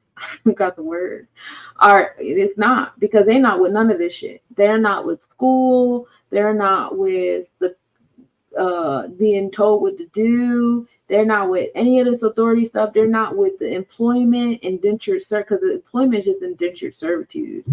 Indentured just means contracted. They're not with none of that shit. None of it makes sense to them. They're not with it. It's not something they find joy in. It's not something that, you know, whatever. I've noticed my children do not be beat. But if you take my children out in nature, they have the best of time. They want to fish. They want to build fires. They want to build houses. They want to play in the dirt. They want to find medicine. They want to do all of that shit. But if you tell them, okay, we got to sit and we got to do school, or, you know, oh, you might have to get a job. Oh, hell no. So we got to be mindful that we have given birth to the descendants that we want to see in the world. So we have to, us being the adults now, we got to stop blaming the energy before us, because we know this is what we're here to heal. Okay, we're here to heal the things that they did or did not do without their guidance, because they don't have it to give. We're doing stuff they never even heard of. You know what I'm saying? So with that being said, we just got to take a deep breath. We got to come together and we got to do the work. All right. Yes, we are learning from the cycles. I actually get 5 yards of lace with sequin fabric for like $20. Oh, so you can get what you need to make things. Oh man, don't have me on Temu with all my money. I've been so good. But that's what we're doing in Libra, right? And then we get to Virgo energy. So now we're in a space of servitude. We're going to get our experiences here, right? Because the sun is in Virgo. The moon will also be in Virgo, like right on the cusp of Virgo, Leo energy, because we'll be in our next new moon, right? So, excuse me. So now, and then we'll also be entering eclipse energy. So you'll see the sun and moon start to stay within the same, zodiac with each other for a little while. But yeah, so now we get the experience and the experience of, okay, what's your habit like? What's your routine like? What's your code like? What are you learning about How are you being of service to other people? How are you being serviced? Because this is the energy of equality too. And shit, you want to make a Virgo energy disappear from you real quick? Go ahead and not give it the energy it deserves and watch that shit bounce. You know what I'm saying? Same thing with nature. You want to see nature turn its back on you real quick? Go ahead and keep taking from it and not give back. Watch that shit bounce. You know what I'm saying? So, hello, Tetragrammaton. And so that's what we're going to get in result of moving from our DC line to our IC line. All right. So now take a deep breath. And we're going to get from our IC line, which I said is our line from, this is our lower midheaven line of family and community relationships and our sense of belonging in these things. And we're going to move from there to our ascending line. And our ascending line is how we present ourselves, right? So now we made it to this space. So our IC line starting off the month is going to begin in Cancer. Okay. So now we're in this space, you know, our sense of belonging and stuff. We're nurturing, we're in our intuitive space. We done went through all of that shit happening from our DC to our IC line. So now we're like IC. IC is pretty quiet in the middle of the line. I'm the first person to pronounce it right. Oh, I feel special. Hey, Huggy Bear. What's that saying? Huggy Bear? Hey, Huggy Bear. So we start off in Cancer energy, that internal energy, going inward, our emotional self, intuition on point now, because we done went through all that shit from our DC to our RC. Like, oh no, I had all that in my vortex. I rebelled from all that. I did all that. I did all the work. You know what I'm saying? So now we're going from there. So it's kind of quiet in Cancer as far as the tropical chart goes in the beginning of the month. But then we get into Gemini. It's a lot going on in Gemini in the beginning of the month. A lot of things going on in the community, in the space of communication. The thing with Gemini you want to be careful with is the fact that Gemini can be very fickle. You want to be flexible without being indecisive, right? And so if you find yourself doing that too much, go to Libra, because Libra is about making decisions, right? When you were in the vertex of your Lilith and your South Node and stuff, some decisions have to be made there, right? To keep those scales balanced. So if you feel Gemini doing too much, go back to the Libra scales and make some decisions. All right. This is how you play around with your energy, play around with the energy around you. Okay. So we're in Gemini, we're communicating, we're around a community, this is when you start dealing with so Libra is like interpersonal relationships, like one-on-one joins. But when we get into Gemini, now we're expanded a little bit more. Now we're in a space of like a community, like my neighborhood and cousins and grandparents and siblings and stuff like that. Now we're in those spaces. So we've kind of expanded ourselves a little bit in this realm of things. We got the moon here, having our intuition sitting there.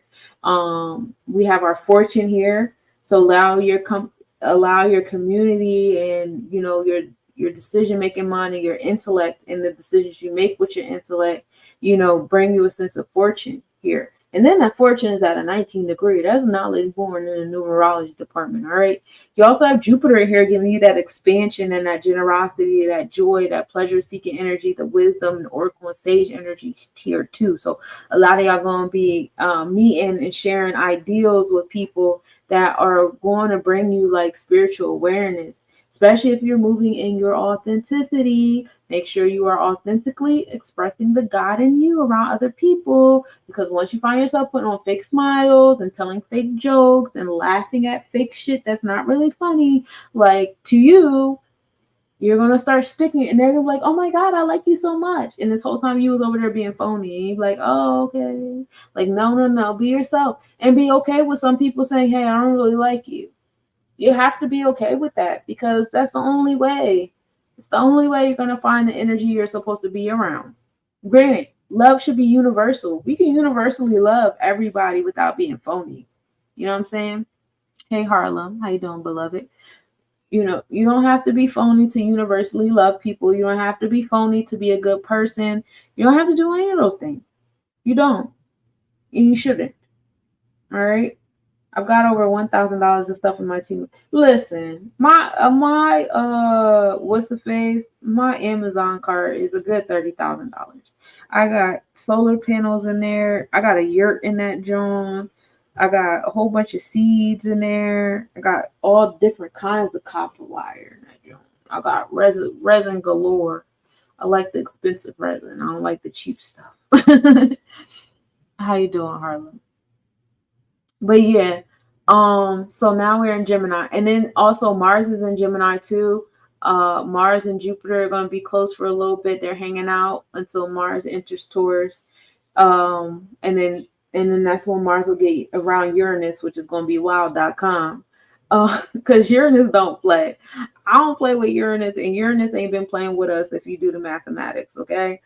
But Jupiter and Mars being around is pretty cool because you really find yourself in a space where it's like, yo, I really want to enforce what makes me happy. I really want to enforce what Spirit has been telling me. I see a lot of people just letting Spirit take the wheel. Like, Spirit told me not to do this today. Spirit told me to do that today. Spirit told me to do this today. And y'all really flown with it. And that's what it's about. Like, everything starts in the gut. The gut controls the mind. Aries, everything starts with a thought.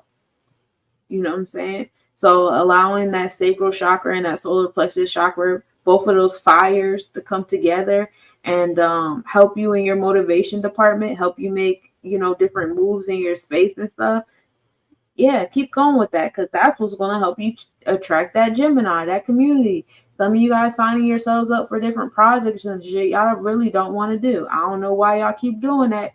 But let Mars and Gemini come together and show you, hey, this is not what I want. This is not what I want to do. This is not where I'm at. All right. And then we end up to our ascending line in Taurus. Uranus is in Taurus right now, giving us the progressive pushes that we need. So we're getting those progressive pushes that we need in our heart chakra. Okay. Learning how to listen to your heart. We have been in an era of ignoring your feelings, ignoring your emotions, fucking up our priorities. We're exiting out of that era because Uranus is giving that progressive push, okay, in our heart chakras. It's time for you to have a better sense of self-value. It's time for you to have a better sense of priorities and love for other people and a sense of forgiveness, okay?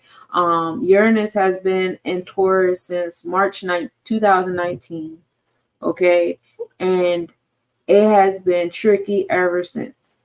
I say that because when Uranus entered Taurus, was it the beginning of March 2019? By the end of March, we had a whole bunch of different type of cryptocurrencies. We was getting PPP loans, unemployment bills was getting put on hold. All of that happened within like 2-3 weeks of Uranus being in Taurus. And that's how much Uranus do not play. And I do not play with I do not play with them. When Uranus enters Gemini, that's going to be real interesting too. And by then, I hope that y'all really do y'all work in this year of 8 of conceiving what it is that y'all want in all of these zodiacs. This year of 8, we get to go through every month. We get to go through every zodiac and all of our planets, except for the external ones. But you know what I mean? But we get to go through these planets and these experiences and these numbers and stuff at least once, through this year 8 to conceive in all of these areas. And the question is, what do you want to conceive in all these areas? We are now in the month of 8. This is the month of enforcement of your solar plexus chakra and building and destroying. What do you want to conceive here? Because we're not going to be able to come back to the month of 8. What do you want? What do you want during this year of 8? While Sirius is next to the sun. Sirius is our spiritual sun. The sun that we have. Why is our sun called the sun? Why we don't have a special name for our sun? It's just sun. I feel like we need a cool name, like Beetlejuice. Is over there in Orion, being great. Beetlejuice is bigger than our sun. Then you got Sirius, which is our sun ain't even really that. It ain't even really all that compared to the other stars. They got better name shit too. Like we need another name, y'all. Give me another name so we can stop saying sun. I mean, I like the word sun. Sun is cool. What is that? 9. What is the letter U? Where's my numerology book at? I don't be knowing the letters and numbers off the top of my head. We gotta come up with a new name, y'all. It just seems real blah.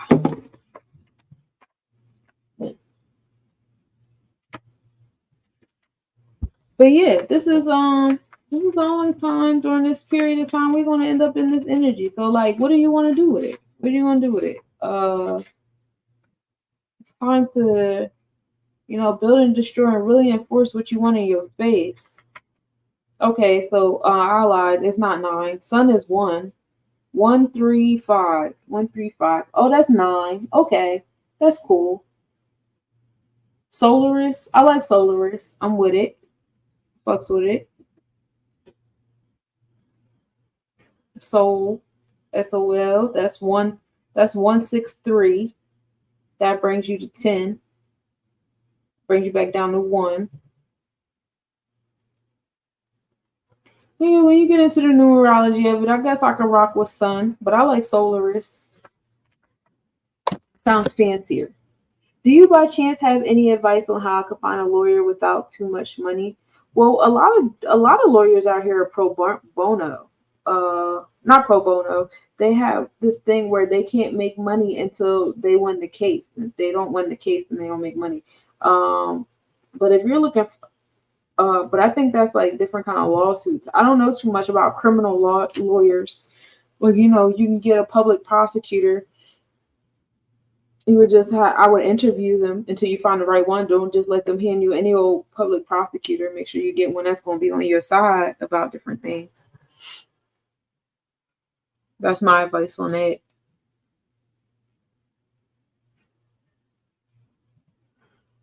So yeah, we got the Gemini energy, then we get to Uranus and Taurus, giving us the progressive pushes in our heart chakra, and then now we at the ascending line. Oh, remind y'all, I started off at the midheaven. I don't know. I wanted to start off at the success. I guess I should have started off at the ascending line, huh? But yeah, so that's from our IC of our, sense of belonging up into, how we present ourselves. And then we go from our presentation of ourselves into back up to our success line of social and career, right? So how you're presenting yourself starts off in your heart chakra. Ooh, right? How you're presenting yourself starts off in your heart chakra. Maybe it's the reason why I started the way I started. So we're just going to keep it going and flowing, right? And then we get into Aries, which is the enforcer, the solar plexus chakra, right? We have Chiron there, of course, transmuting our wounds into strengths. So a lot of people don't walk in their authenticity because they're still walking with some of their wounds. They're afraid of certain things, certain responses and stuff like that in their space because it will open up a wound of rejection, of whatever it is that they got going on, right? I won't say fuck those wounds, but new beginnings to those wounds, transformations, right? And then we have Leo happening there. Leo, the North Node happening there. So this is the energy we're moving towards happening in our space of new beginnings. And then we have Neptune, sitting right early. Well, that's in Pisces, but it's still in the 12th house. So then we have Pisces sitting there as well, giving us that our spiritual hidden agendas, hidden secrets, Akashic records type energy happening there because Pisces is sitting in its home space. Neptune is sitting in its home space as Pisces, and it's happening in the 12th house, which is more Pisces energy. So spirit is moving, right? We start off, presenting our heart chakra, new beginnings to our wounds in the direction we want to go to because we are finding strength in those wounds. And then what does that do? Spirit aligns with us. Spirit gives us what we need. The God in us opens up the God in others. Please make sure you guys are enforcing your solar plexus chakras accordingly. We love it here. Okay. So then, and then we move on into the Pisces energy even more. So now we got Saturn here. Saturn is in retrograde. Neptune is in retrograde too. And what they're essentially doing is they're slowing down. They're moving a little bit slower than Earth. All right. to the point where they appear to move backwards. So them moving slower than Earth is giving us an opportunity to kind of like catch up with what's going on in our earthly realm with things when it comes to Saturn and Neptune, when it comes to the challenges and the stuff in our root chakra and stuff like that. And this also gives us like some pregame to entering in the season of Aquarius. Like we got Pluto taking a few steps into Aquarius before us, giving the transformations in those spaces before we get there. Then we got Saturn giving us the challenges that we need in that last little bit of Pisces, age of Pisces that we've been in. Like, yo, these people have been playing on our brains, bro. They've been giving us the delusions and the illusions, and, you know, they got their hidden enemies, they got hidden agendas, you know, all the conspiracy stuff and everything that's hidden. Saturn is challenging it, because why is it being hidden? Neptune and Pisces is also in alignment with Maya. Saturn is challenging everything that's not as light as a feather. You know, the alligator is out. If your heart is not as light as a feather, that shit gonna get devoured. You know what I'm saying? So, you know, Saturn is bringing the challenges to that space. That's what needs to happen. Right? So that's what we have there. They're being racist to him in there. Oh, he need to he need to document all of that. Oh, lawsuit. Document all that. If he had his nationality in order, he can they essentially kidnapped him. You know what I'm saying? But, you know, that's a whole different thing. That's a whole different ballgame. That's why it's important to have your paperwork in order and know who you are and know how to communicate yourself and stuff like that. Prevents a lot of things. And that's, you know, that's something that when your friend gets out, you know, time to start self-educating ourselves on that. How do we undo these contracts with these folks so that never happens again? In fact, he can undo those contracts while he's sitting in there. Let's learn about it. It'll probably help him out to get out of there if he start communicating those contracts while he's in there.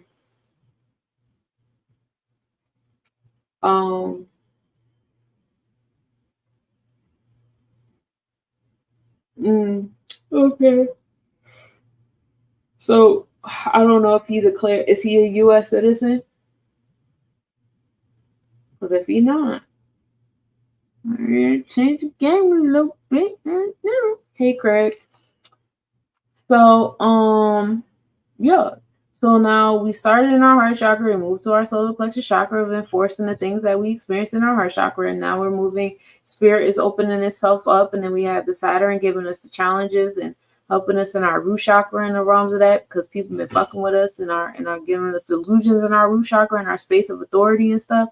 And then we move into Aquarius energy because, of course, our social interaction. So now when we get to this level of air energy, now we expanded even further. So Libra is the interpersonal one-on-one relationship. Gemini is like that community, people you grew up around. Now we get to Aquarius. Now we're in society. Now we're in empires. Now we're dealing with tribes. Now this is the level of social energy we are now in. And of course we got Pluto sitting there giving us transformations in that space.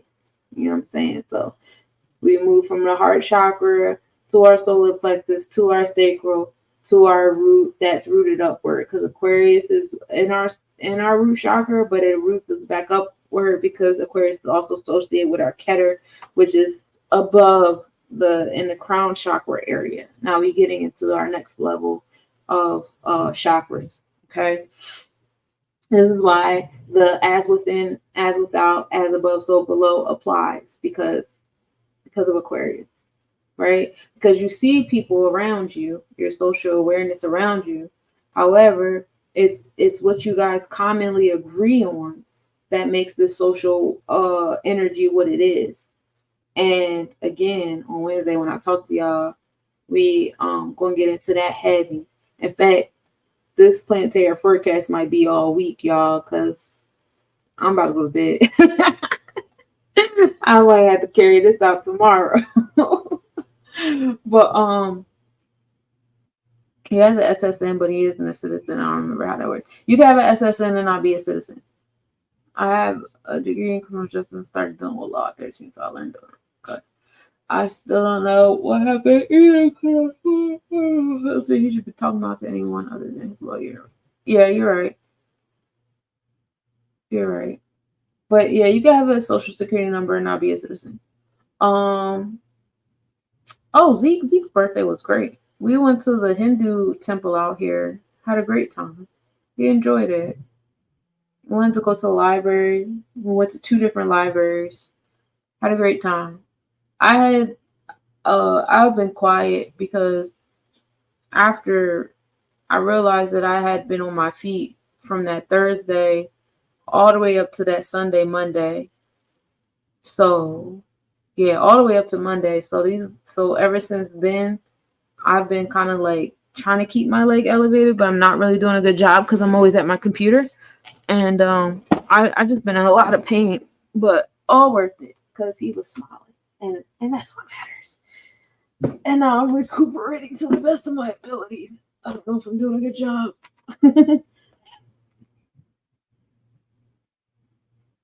Yeah, I'm not sure what the classification is. Oh, let's see. But yeah, so that's the thought process on all of this. On that side. Now by the end of the month, right? Well, by the end of the next moon cycle, we're at 928 now, right? So we go from the IC line, which we said was this is the lower midheaven, your sense of belonging, your family and community relationships. We're starting that energy in Leo energy. Leo is associated with Tippereth, so still kind of like speaking on your heart, your creative, romantic self, your emotional self, your inner child energy is here. So, you're going back into your inner child with your sense of belonging, home and family. That's what we're starting the next moon cycle with in our thoughts, right? We have Mercury right here. Mercury is your habits, your routine, your moral and integral code, what you're teaching, what you're learning about, all those things is happening in that Leo energy, right? And so that's what we're starting that off in. Nurturing that inner child is important. Nurturing that inner creative is important. That's what we're doing here, And then Mercury is like fresh on the prograde, right? Because we go retrograde all the way up to like the 27th, 28th. And then, of course, we got a little shadow tail situation, getting ourselves together, got shake up. But then, yeah, by the time we get to like September 2nd, we're officially prograde. So we're moving forward in this Leo energy, moving back into Virgo. But in the meantime, in between time, we're starting that new moon off with that Mercury and Leo. Communicate that inner child, communicate that inner creative self. And then we move into Cancer. Now we're going inward, our intuitive energy, the other third eye, home and family, and our nurturing self. And the Cancer is in the 2nd house. So that's our house of wealth, priorities. That's the heart chakra. That's the Taurus house. So it'll, for all my spiritualists, it'll behoove you guys to listen to your spirit, to listen to your intuition, to help you out with that 2nd house. We don't have any major celestial bodies there, but I'm sure we have some asteroids floating in that joint. And then we get to our AC line in Gemini. All right, so our AC lines in Gemini starting in September. And that's the energy that, how we're presenting ourselves. What energy are you giving off? We have our fortune there, and how we present ourselves. That's where the fortune is at. That's where Mars is at, what we're motivated to do, and Jupiter is there in those placements. So listening to that spiritual self again, like I said, that Cancer in that 2nd house, it'll behoove you guys to listen to spirit. Jupiter and Mars give you that motivation from the Oracle and the Sage and your community. How do you present yourself in the community? Listen to what spirit is telling you to do. All right. And then from how you present yourself, that AC line up into that MC line is pretty chunky. How we present ourselves to our success, our business and success, we got a nice gap there. We start off in our community, with that Gemini energy. We start on the internal side, Again, come back down to that Libra side to make decisions. If you find yourself being all flaky and wishy-washy in that Gemini, especially if you got Jupiter. If you got Jupiter telling you what to do, if you got Jupiter speaking to your Mars energy and you still feel uncertain, like fortune is not sitting right there, like Cancer is not in the second house, please go back to that Libra energy, because it's some shit y'all need to rebel against and y'all still trying to hold on to. And it's not going to serve y'all. Promise you it won't. Just let spirit take the wheel. It's going to tell you to do some crazy shit. It's going to tell you to do something out of line, out of pocket from whatever shit you got in your authority. Oh, my parents taught me this. Okay, but who's your parents' authority? Their job, the president, some random people on TV, some random people in the newspaper, some people that died years ago that didn't even like them, that were racist and sexist and everything else. Those are the people that our parents and grandparents have in their authority. I need y'all to keep that in consideration when y'all is making decisions based upon what y'all was brought up on. Who was their authority? Who still is their authority? You know what I'm saying? Like, keep that in mind when you making what they say a part of your authority.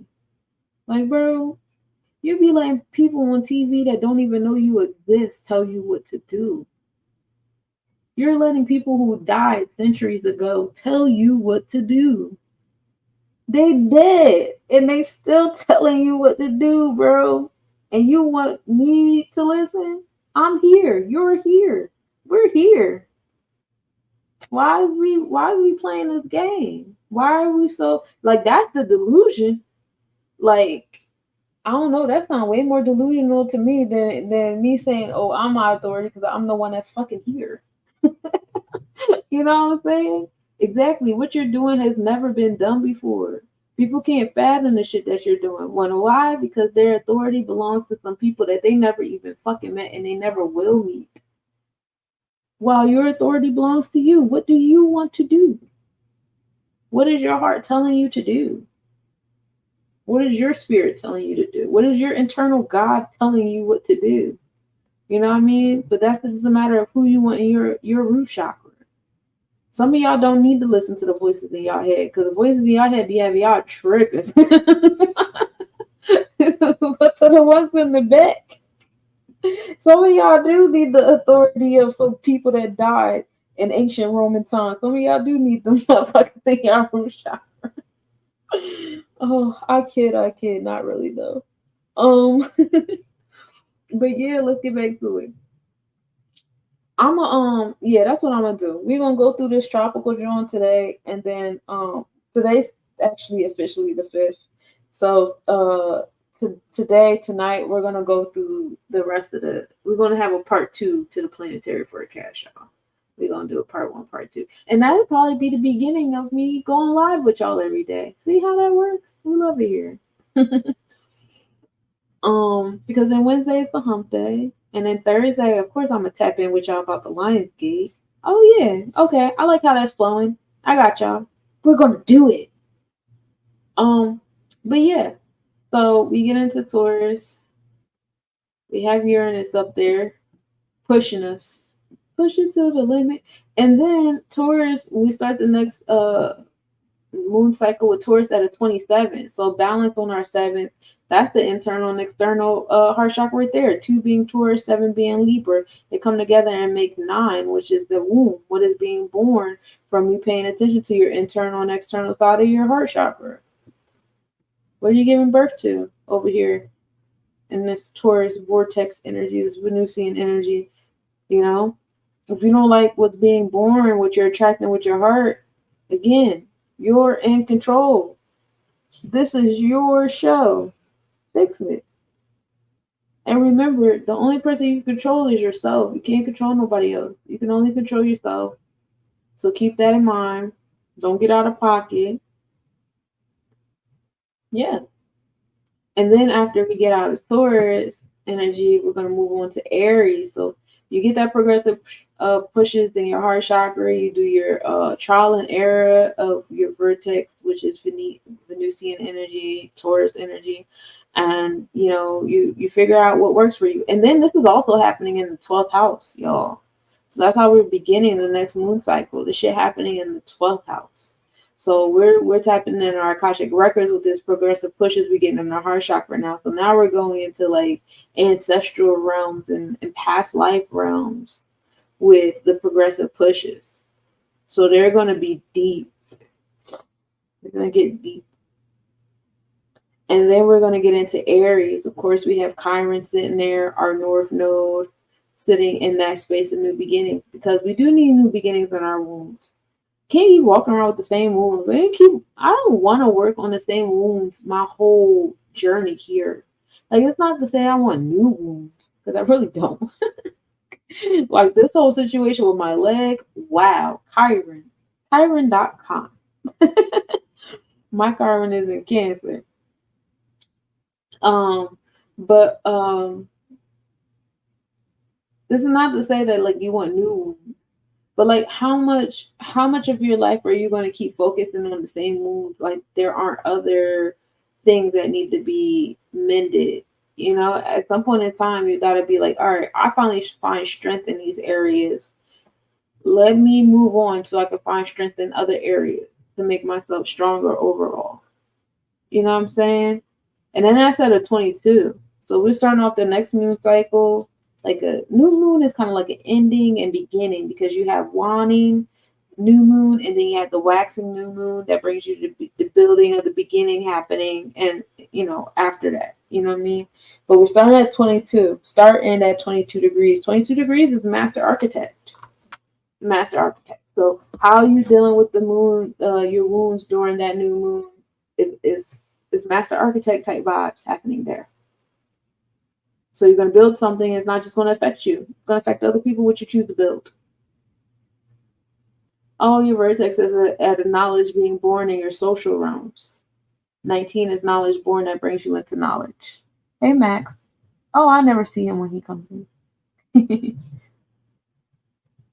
Hey, Black Fabio. Do you by chance know how a transit of Uranus conjunct Chiron could affect someone? Uranus is a very strong planet that gives you the progressive pushes. It's a progressive pusher. So it'll bring situations in your space that are kind of like picking at your wounds, scabbing the if your wounds are still like soft and they're not ready, you haven't allowed them to be ready to be picked at, it doesn't matter. You're gonna bleed. You're gonna bleed. But it's the whole point of it is to push you to where like you are ready to transmute that into strengths. You don't want it to still sit there and be a wound for you. Uranus allows you to pushes you into a space of rebellion against those wounds, to where it's like, fuck it, I'm not gonna, like, okay, I'll give you an example. You got stage fright, right?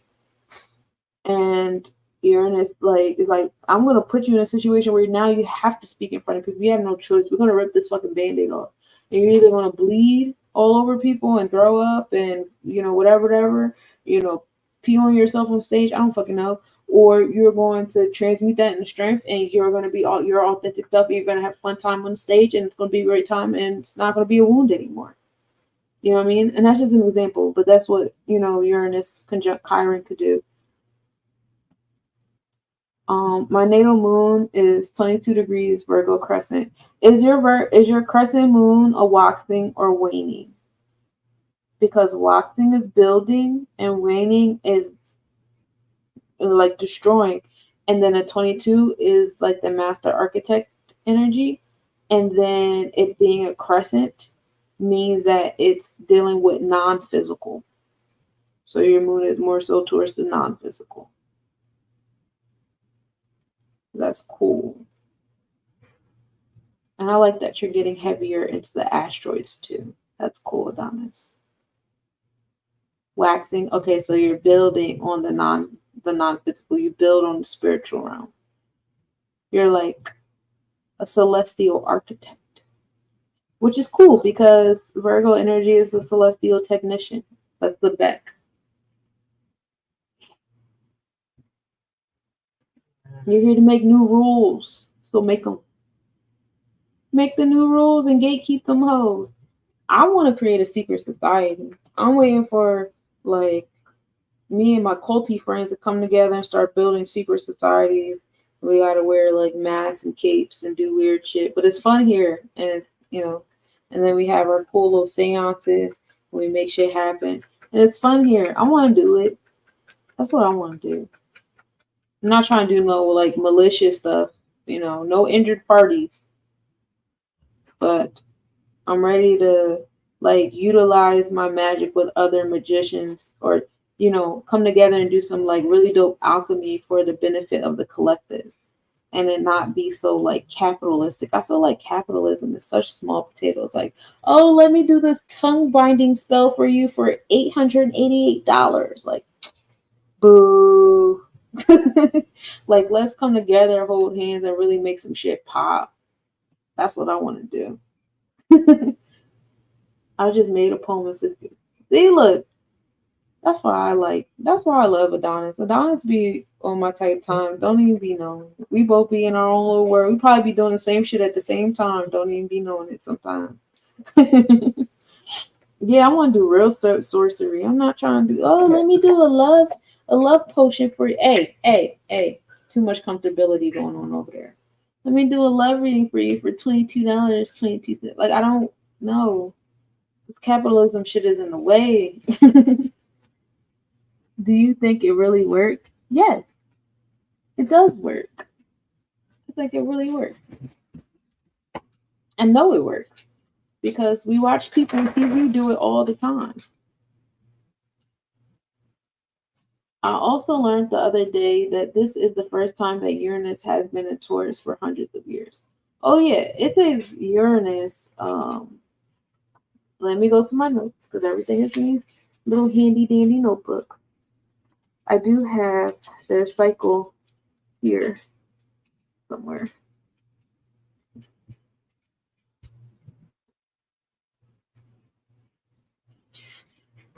But yeah, their orbit does take a little time.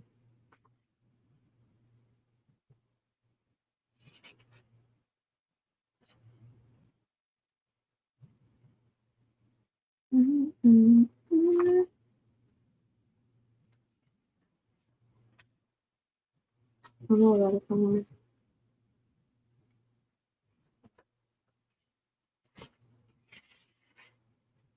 I'm gonna put a pin in that. I'm gonna have an answer for you for that tomorrow because I know it's in my notes somewhere where I wrote everybody's like cycle time down because I was big on talking about that 248 of Pluto. It takes Pluto 248 to repeat a John. It takes a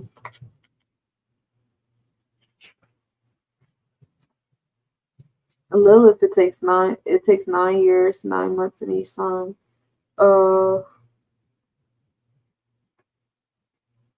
Yeah, I know I got that written down somewhere. So I'm put a pin in it. It does take like a little bit over 100 years for it to repeat a cycle, though. I do know that.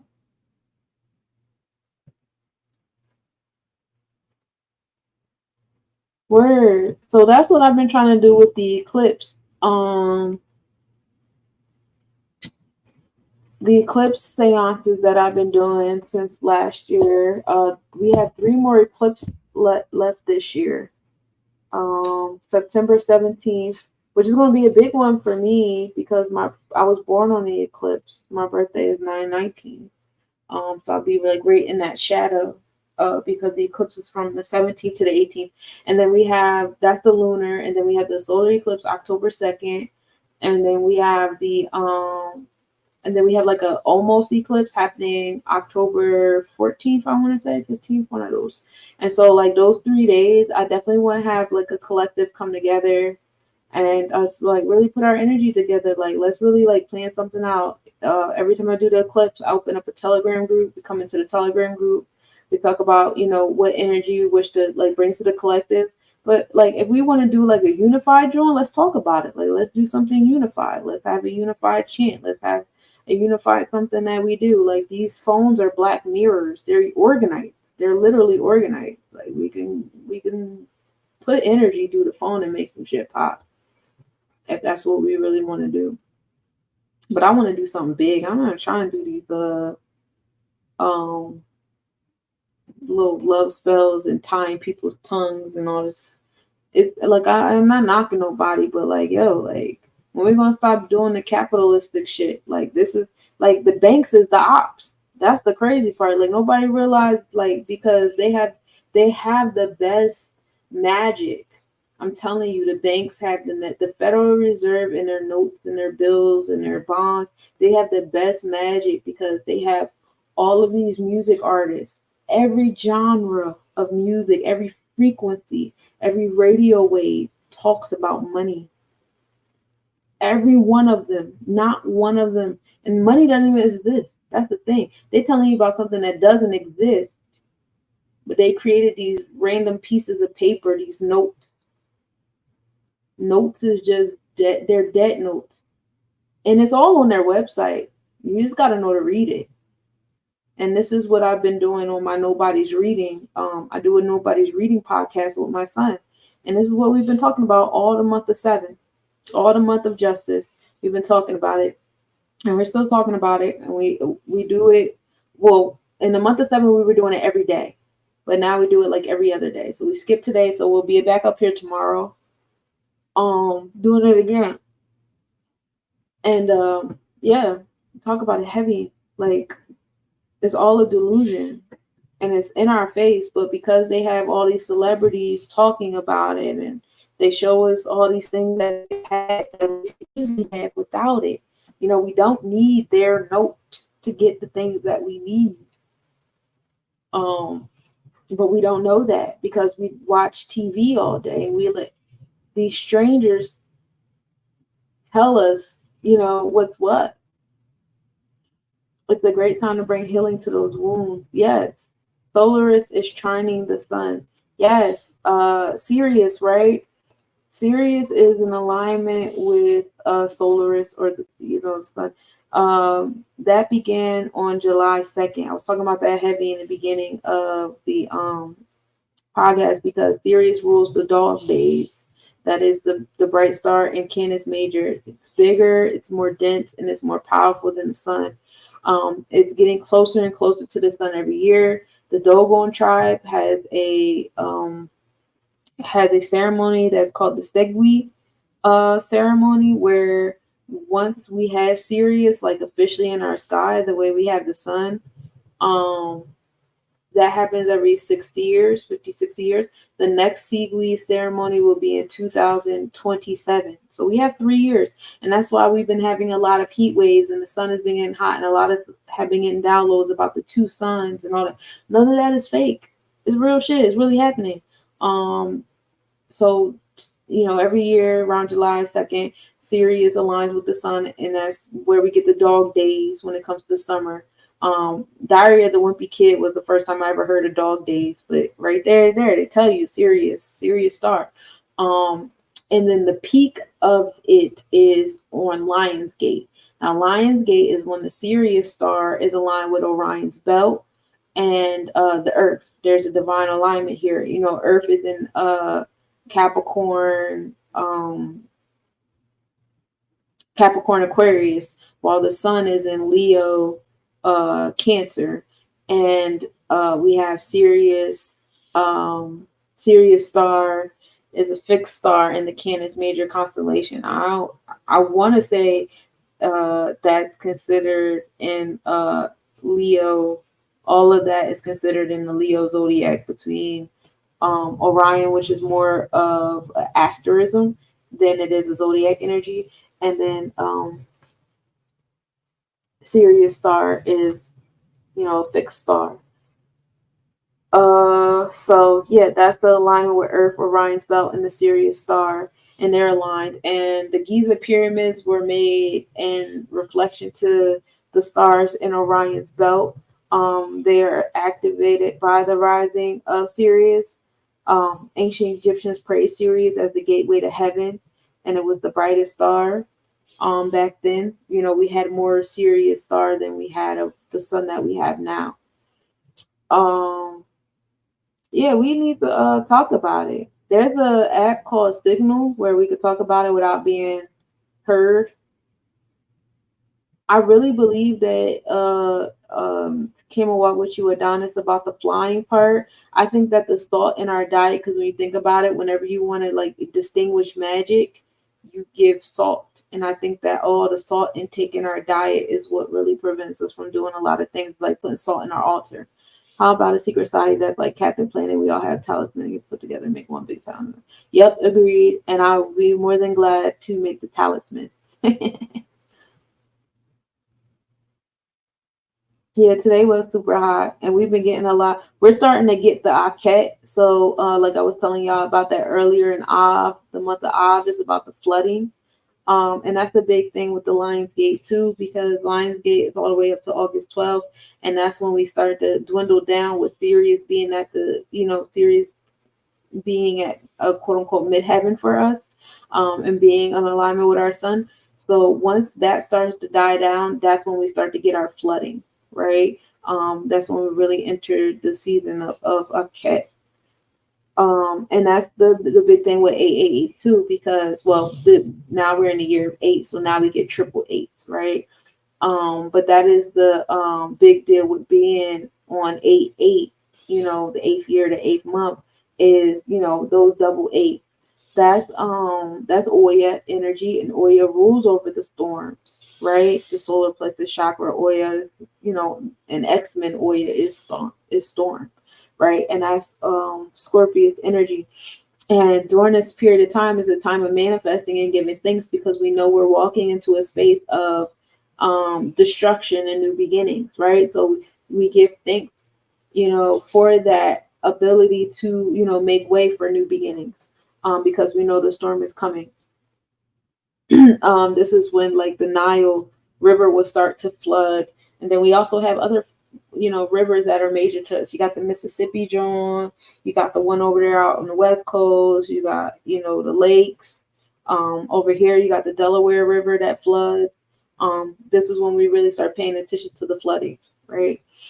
In Hinduism, I'm going to butcher his name and I apologize. King Yudhishthira,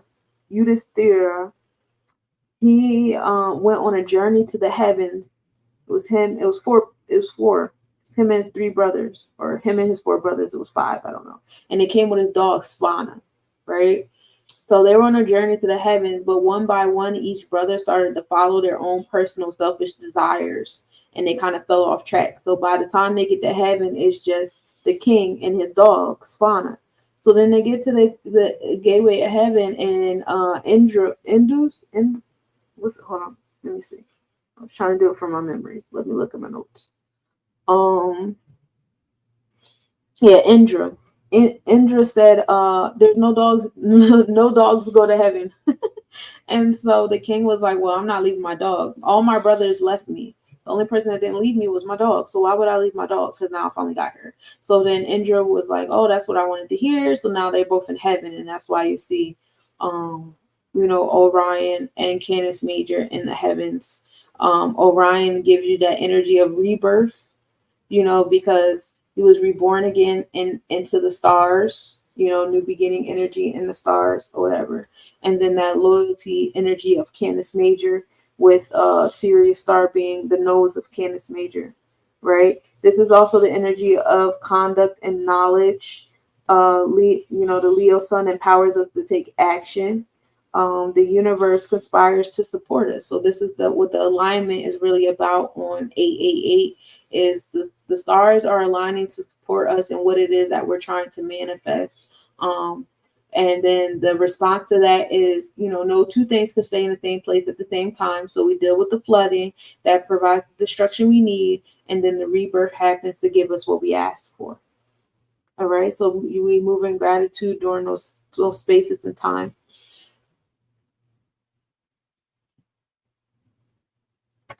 What else? I told you guys about the Dogon tribe and the Sigwe celebration.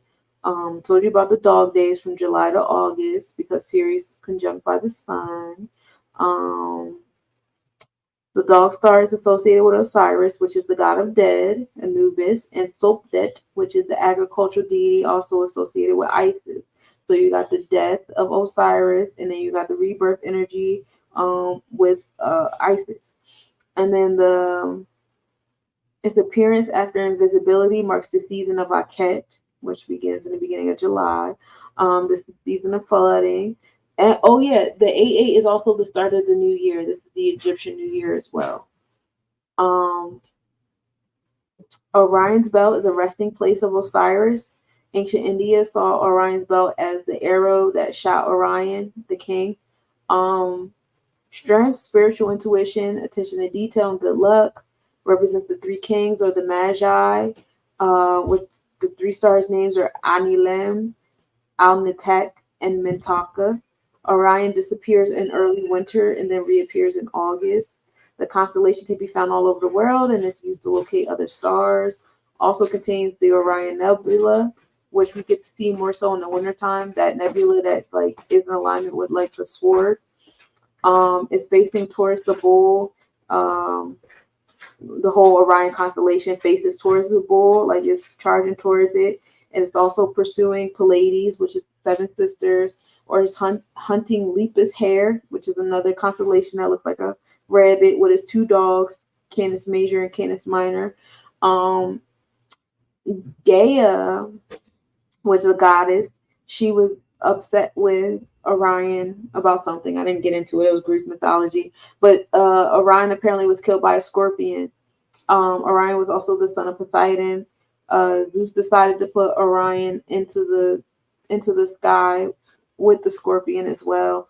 Orion is actually located between Taurus energy and Gemini energy. So you have that heart chakra and that community, that throat chakra, and Orion is in between the two. So that also aligns you with the space of anything dealing with Orion is a space of manifestation, because Taurus is Venus, and that's the vortex, your heart chakra, which you wish you attract. And then you have Gemini, community, communication, and vocation, because that's a leg wide energy right there. So you have that connectivity of those two. All right. Using sigil magic, we can start doing it now. Yup, on it. I love sigils. Oya energy is definitely.